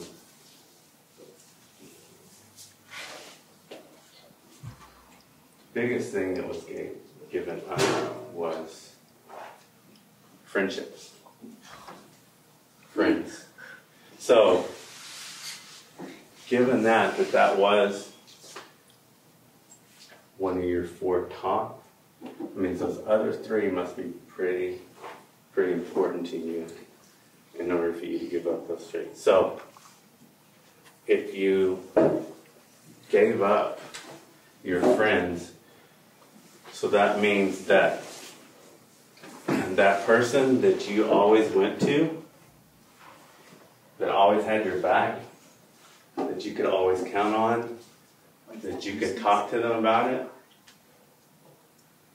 if that was a friend and not a relative, that person is no longer in your life.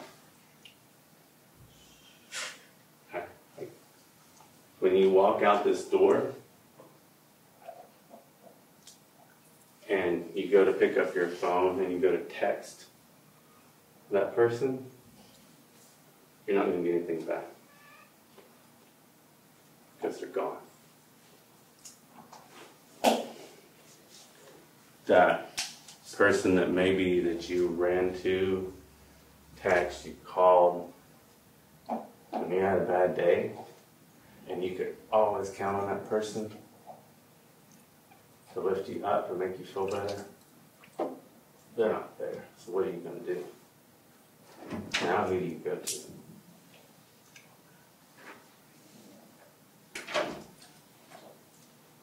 That person that filled that spot there,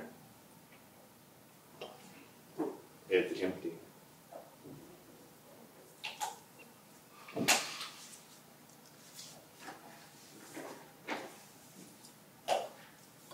See, some of you gave up your education. So that plan that you had to get you from here to there, that thing that was going to help you to become that desire that you had, that thing that was going to put money in your pocket, it's going to put food on your table, it's going to take care of you and your family, that doesn't exist. You don't have an education anymore. You don't have opportunities. Whatever you know up to this point, you're going to have to make do with that. How is that going to affect you? How is that going to affect how you take care and provide for others? What is your fallback? Do you even have a fallback? What about that thing that you gave up that made you, that identified you as a Native person? Not just as a Native person, but that made you Sauk. That thing that uniquely identified you as a Sauk person, that separated you from all the other tribes in the United States. You don't have that anymore. So now you're just brown.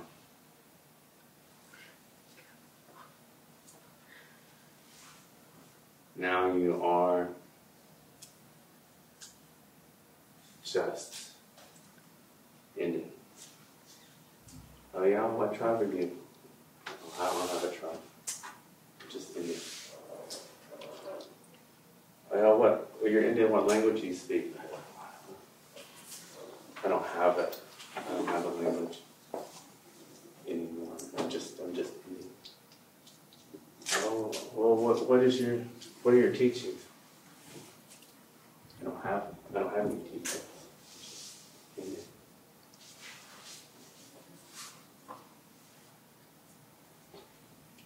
So you're Now you have these three. Just right here, look. This is right here. You have these. Oh, sorry. You have these right here. Whatever's on these cards. You know what's on those cards?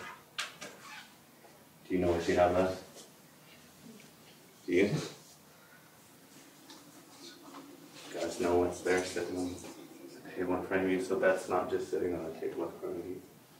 Okay, these are things written down on the card, but you have them.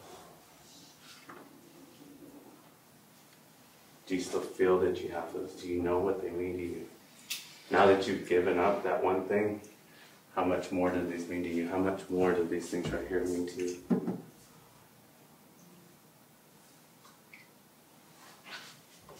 This thing that's right here, that's whatever that you put on your card.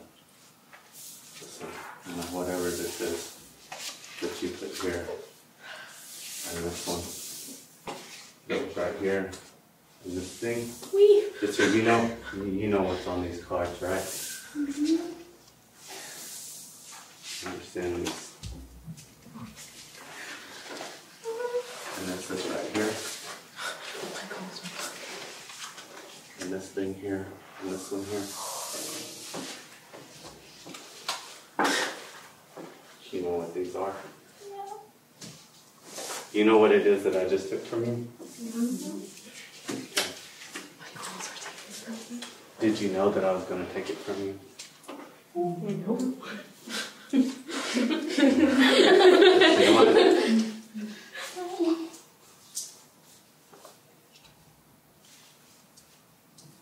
Right now, these things that I took, it wasn't really my intention. When all this started, for me to take these things from you, it's just something that had to be done. But it's okay because you have this left right here. And I'm not going to take it from you. Okay. But what I do have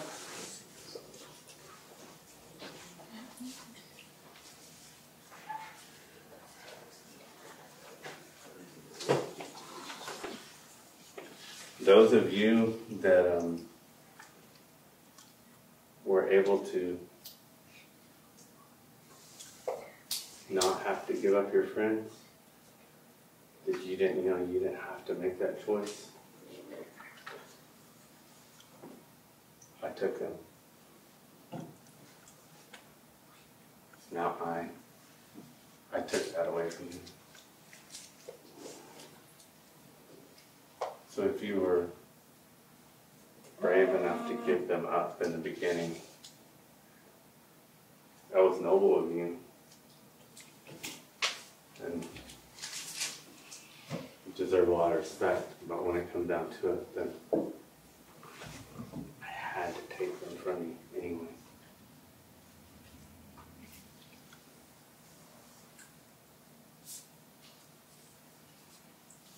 Some of you, I had to take your family.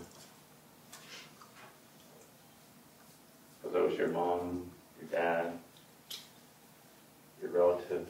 Some of you, I didn't just take one. Some of you, I took them all.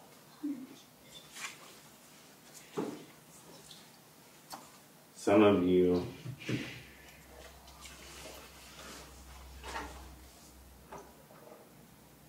had that person in your family that made everything else go away, that made everything right when it wasn't right.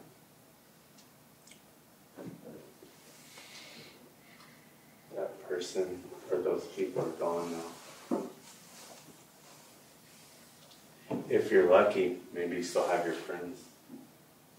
Hey, if you don't have your friends, you're lucky, you still have some family that you can turn to.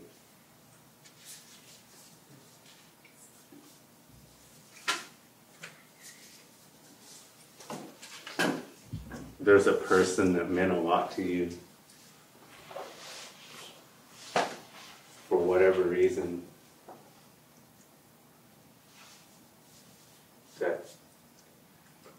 was just it.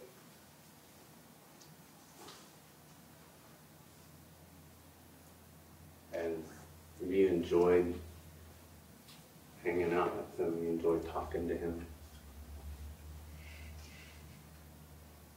And you think about those things that you did together, you better hold on to them because that's all it is now. Remember those, whatever that thing was that you did with your family.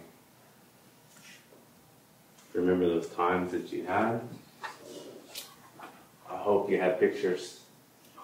Damn, you're deep. I'm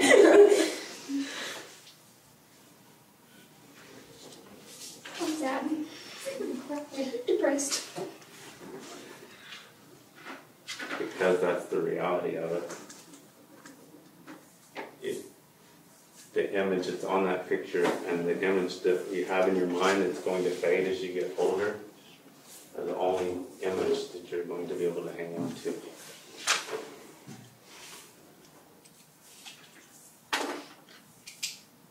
If it didn't happen the first time, if you weren't able to give up your ways, your culture, those things that made you not just Indian, but sock or Creek or whatever it is,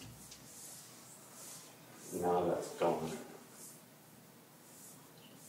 And so, again, you too, you're just Indian. Maybe you're just Indian without any friends. Who's your friends? Who's going to replace those people that just understood you, that got you?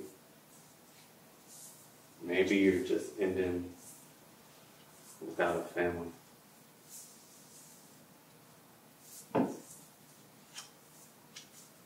Maybe you don't have family or friends. No.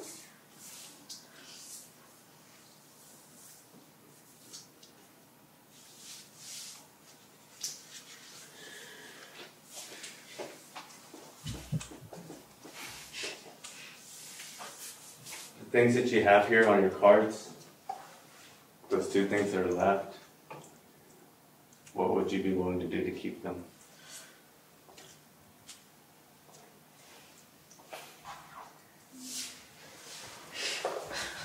You giving them up? Why are you giving that one up? Because it's not worth giving up my family.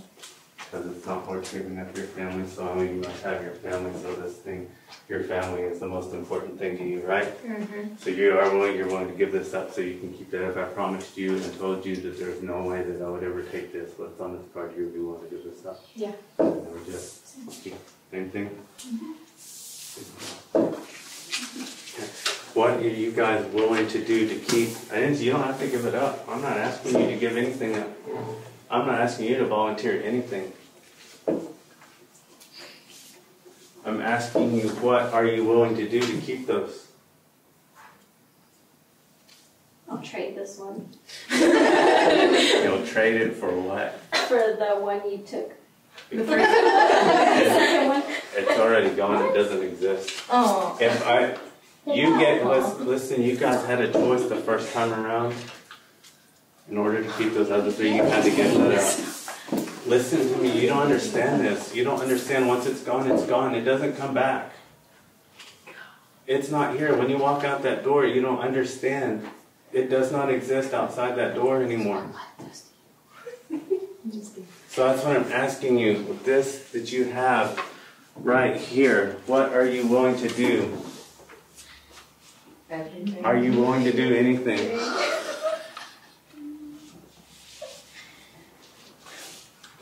Eddie, are you willing to do anything? You willing to do anything? Would you take one of her cards Really? so that you can have those? I sacrificed myself.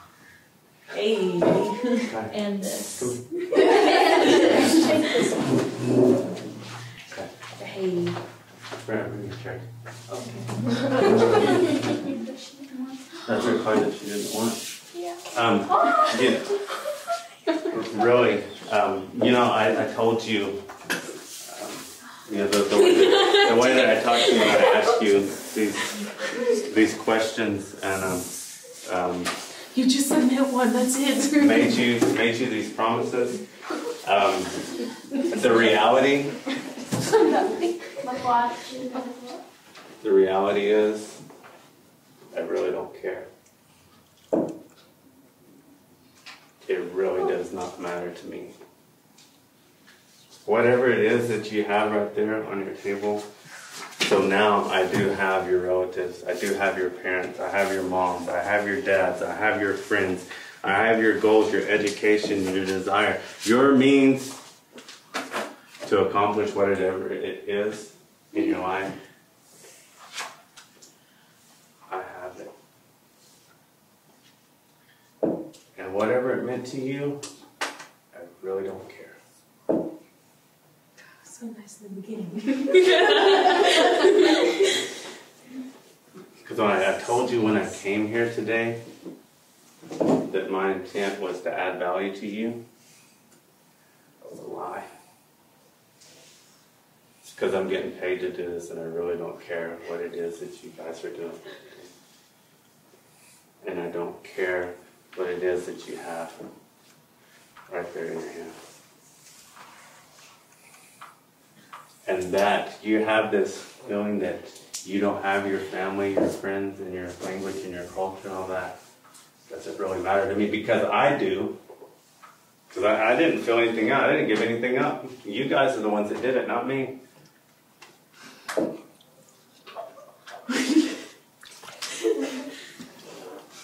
Same, Mimi. She's dead.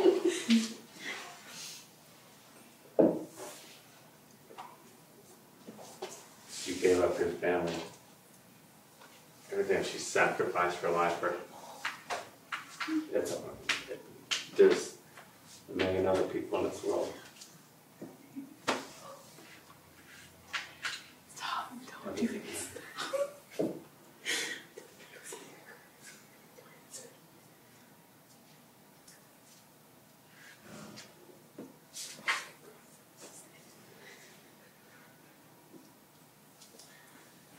That right there that's on that card, does that really mean anything to you? That's your whole world. Like this right here. Things on here, does it mean anything to you guys that are on this card? Does it really mean, or is it just something written on a piece of paper? Or do they really mean something to you? Does it really mean something to you? Yes or no? Does this mean anything to you? Yes. And that mean anything to you now? Does it mean anything to you now? And how does it make you feel? How does that make you feel, what I just did to you guys? How does that make you feel? I just want to like rip you apart. Lost. I'm hurt. No. I sacrificed myself. I'm depressed. Why are you depressed? Why are you depressed? That's just something written on a card. Why are you so Because that depressed? means so much to me. The card? Yes. The card means something to you? What's on the card? What's on the card means something to you. How can that mean so much to you? And yet, you were willing to give it up the first time around. Why would you do that? Keep the other 3 things. To keep the other 3. Why did you sacrifice yourself? That you're no longer in this world?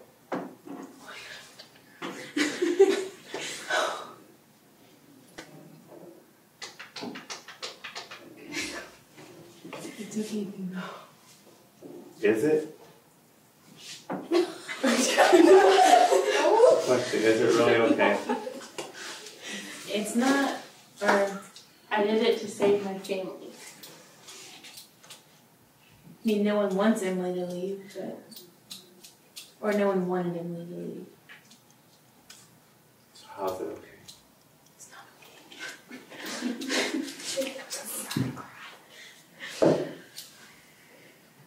Okay, when everybody chill for a minute, take a deep breath. I want you to take a deep breath, and I want you to relax. And I want you to really, really understand that everything that you read, that everything that's written down on that card, and that attachment that you have to that is still there. And they're still part of your life. And I want you to understand that you don't get this. This is what your relatives did for you. These are what your relatives did for you so that you could be here today. And this is, and I'm glad that you wanted to. I'm so emotional. Let me tell you, this is what's supposed to happen because you're supposed to understand that. And this happens. Okay. Listen to me. Understand this. Understand this. That everything that you wrote down, you still have that. You still have an opportunity. You still have time. Whatever it is that you wrote, and this is just pieces of paper with ink on it right now, or pencil. Okay, but you must understand that this is what your relatives did so that you can be here today. This is what happened in our history. We volunteered, we gave something up so that we could keep everything for ourselves, the rest of it for ourselves. In order for us to live, then we will give this up. We will make this compromise so that we will have this. But that wasn't enough. It wasn't enough that we gave that up. Because what happened? They came and took. Look this, and we were made promises, weren't we? We were made promises after promises. We signed treaties. They gave us our word. We gave them our word. And our word was good.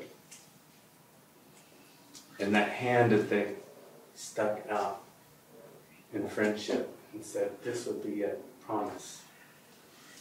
What happened? It was lies. Right? Never was our best interest.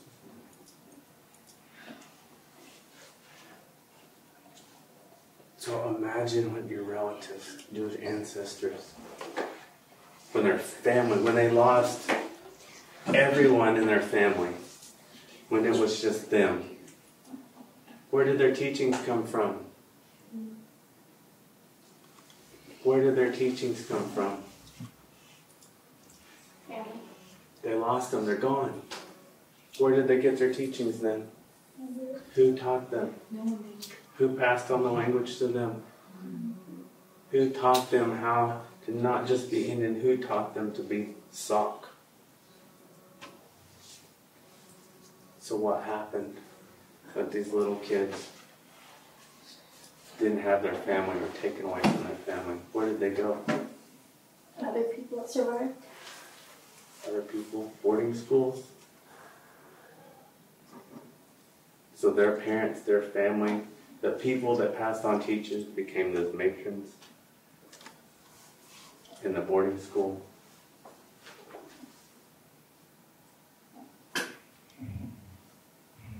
Their friends that they grew up with, that they cooked with, that they hunted with, that gone.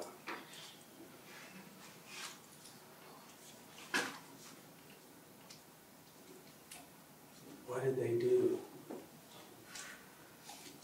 I told you that we could talk. I'm not telling you guys anything that you didn't know. Am I telling you anything about our history that you didn't already know? Is there anything new that I told you? You guys know this, right?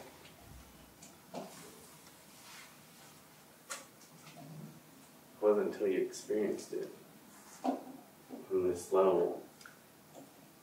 And you kind of understand it. So now, what does that have to do with you? What does it have to do with you guys as this group going forward? You see, because it isn't experience the best teacher. It's evaluated experience. It's the best teacher. So what are you going to do from this point on to honor our ancestors, our relatives that made that sacrifice? I'm not telling you that you guys have to become fluent speakers of self. I'm not telling you that you've got to all be chiefs. But what are you going to do with that sacrifice?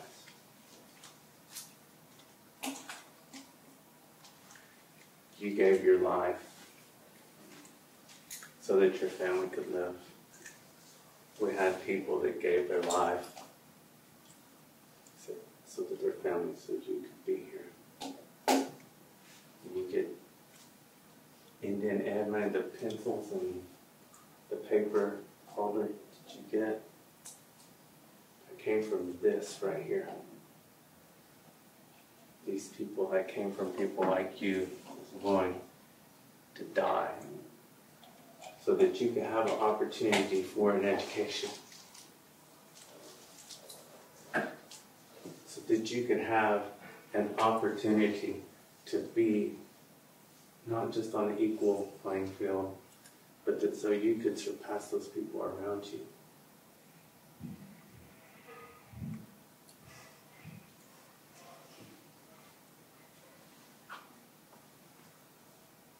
Our people made the greatest sacrifice ever so that we could live. So I ask you, how are you going to honor them? What way are you going to take this, their sacrifice, and carry it forward?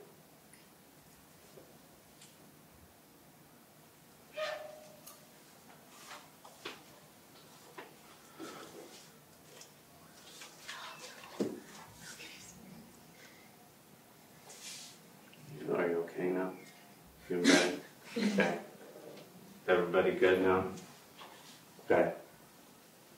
So this had to be that way. I had to be that person. And let's make this clear. The money that I'm getting paid to do is not very much. Okay. So it is about you guys. It is 100% about you guys. And about adding value to you. So that you can take what we've done here today and go add value to those people that are around you, to each other that's in here. You need to see my knees now. Your knees. Make that phone call, that text, that visit. Like, don't you worry, Kevin's not going to come here. Do you realize it's super pickup?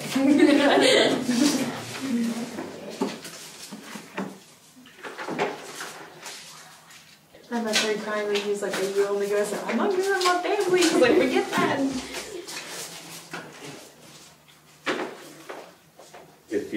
If it helps, if you want to go through and take out this card, you're more welcome to go ahead and take them out.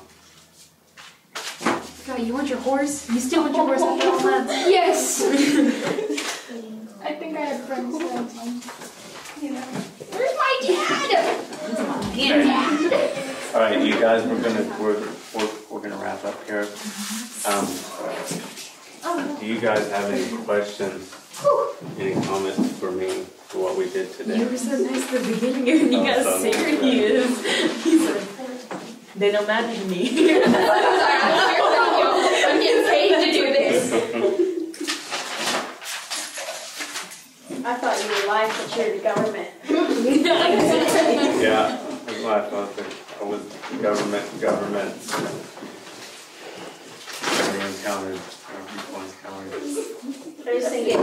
drives the point home because with the Sac and Fox, the government snuck up on us in the middle of the night when we were trying to escape, and all we had to do was get across the Mississippi River, and there was 10,000 of us, and only 150 made it back. So most of the men were the ones that died because they stayed behind to help the elderly get across, but they didn't make it either.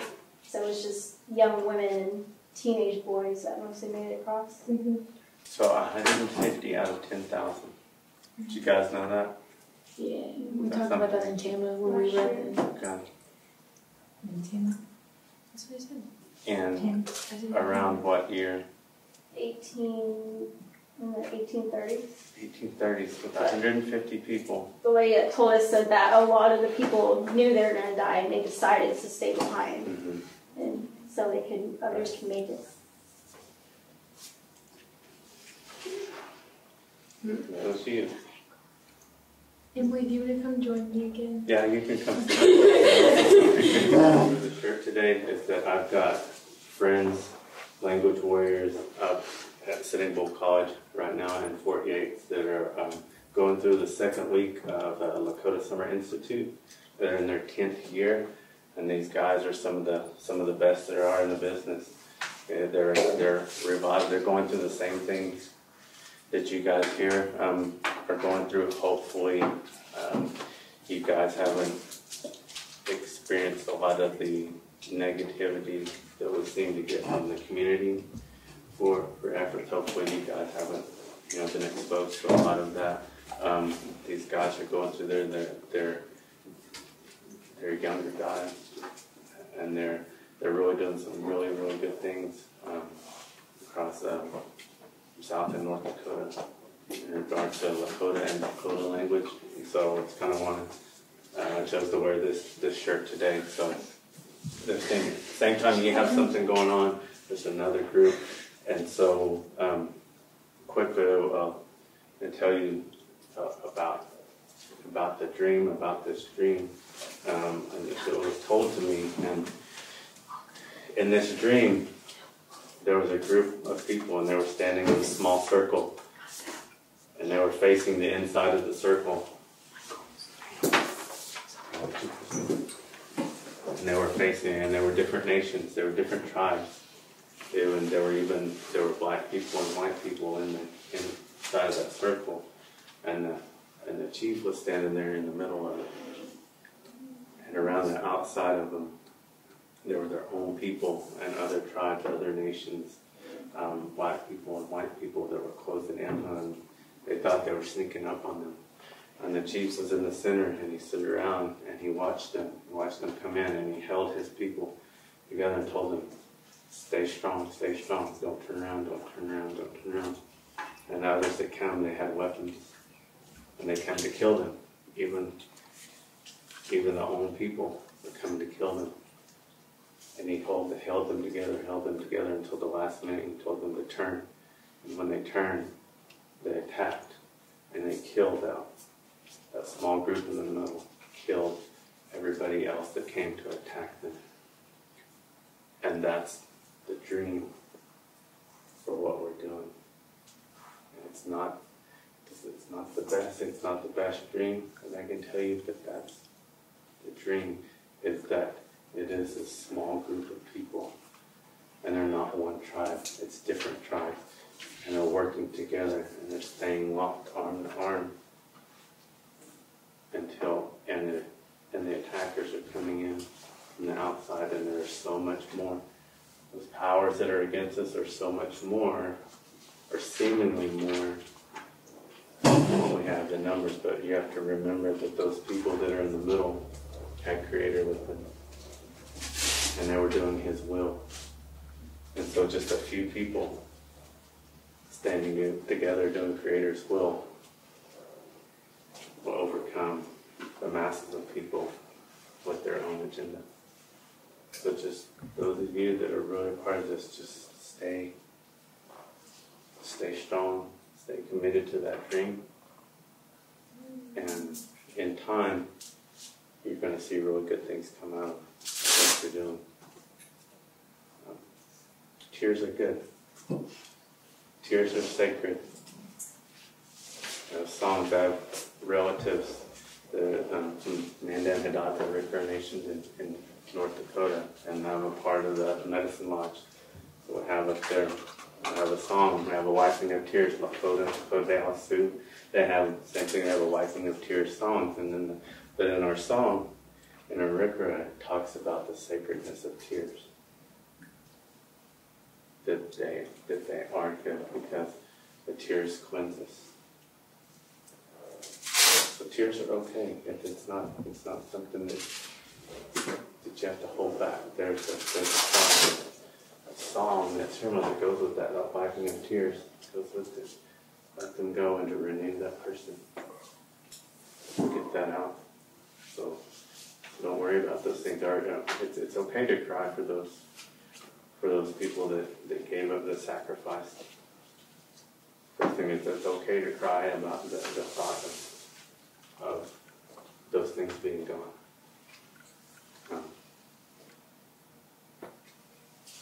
The reason that we kind of are experiencing the things that we do today is we, as a whole, as a people, we have not healed from that one.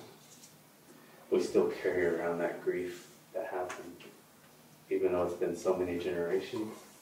I think that grief has been passed down. We call it intergenerational grief. So this historical trauma that took place, that almost wiped out our people, we still carry that here. We pass it down. We haven't healed from that yet. And so you guys are the ones that are going to start to bring back that healing. Go back to, there's a prophecy that talks about there's a fire or the generations. There will be a time when the minds of the elders will fall asleep. The old people, their minds will fall asleep. And they will forget their teaching. When they have awoken, they have been asleep for so long that they will have forgot those teachings. Only a few will remain that remember. After that time, during that time, there will be a generation that will come along, that will be born, that will know things that the old people long ago used to know. Before we came to Oklahoma, they would talk about things, they would ask questions about things that they should have known about, that they were never exposed to by human teachings. And they would be the sacred generation. But in between that fifth and seventh would be the sixth generation. It's going to be my generation. My kids belong to that seventh generation. The role, the responsibility of the sixth generation was not to bring everything back, was to provide the environment for the seventh generation to thrive in. And that's what you guys are going to do. You're just providing. Some of you are overlappers. Some of you with that sixth and seventh generation, you're right there in between. So it's not, so some, I won't ever see it. With it being 39 right now, I won't see the vision or the dream come to fulfillment because it's not. I mean, for my generation to see it, I won't take it to that level, but I will provide the place for that generation beyond to take it. And they will be the ones. So when I see it, I'll see it from above, looking down. Not here, a part of it. So will that seventh generation, will they just be tiny little kids knowing things, or will they grow up and then be like 30 and then suddenly know stuff? No, they'll carry that. So I think they'll have, I don't know about salt. I don't know how it works, but no. This, what I'm trying to say is, I don't know about the teachings. I don't know if SOC had bundles. Mm-hmm. I don't know if they brought out bundles and opened the bundles, the medicine bundles that we had. But what happened is those bundles that we physically opened, those kids are the bundle. They're the living bundle carriers. And so they will be in each tribe. And so that bundle is inside of them. They are the living bundle. And so they will have it. As they grow, it will start to express itself. And there will be a sacred generation that they will bring back teachings. The teachings, it'll be more close to the original teaching than what the older people remember. It will be beyond what they were taught, beyond what they remember. It will be back close to the original teaching. Have they done anything yet? Have they done anything yet? No. Some they have and they don't know anything. Cool. Good job, guys. You're doing good. But they're all, and you know what it's working is like, you know which elders that you can go to and which ones that you can't. And that's all across any country. It's like that, but that's in line with that prophecy. I'll do this if you guys want to smudge, if you feel like it's that right now, then I can do that. But that's going to help you. When wiping a tear song, I think it would be good. But I don't know what you guys believe or anything like that. But I brought everything. You want to smudge off? I'll take that away. And so I don't want you taking that with you. I want you to leave that. I want you to leave when you go out. When you leave here today, I want you to feel good about the things that you have. I want you to feel good about that unlimited potential that you carry within you. And I don't want you to have any negativity holding you back. I don't want you to have self-limiting beliefs about yourself. I don't want you to think, well, I can't. I don't want you to say that I can't because this, I can't because that. It's gone. Good, so I'll leave that up to you guys.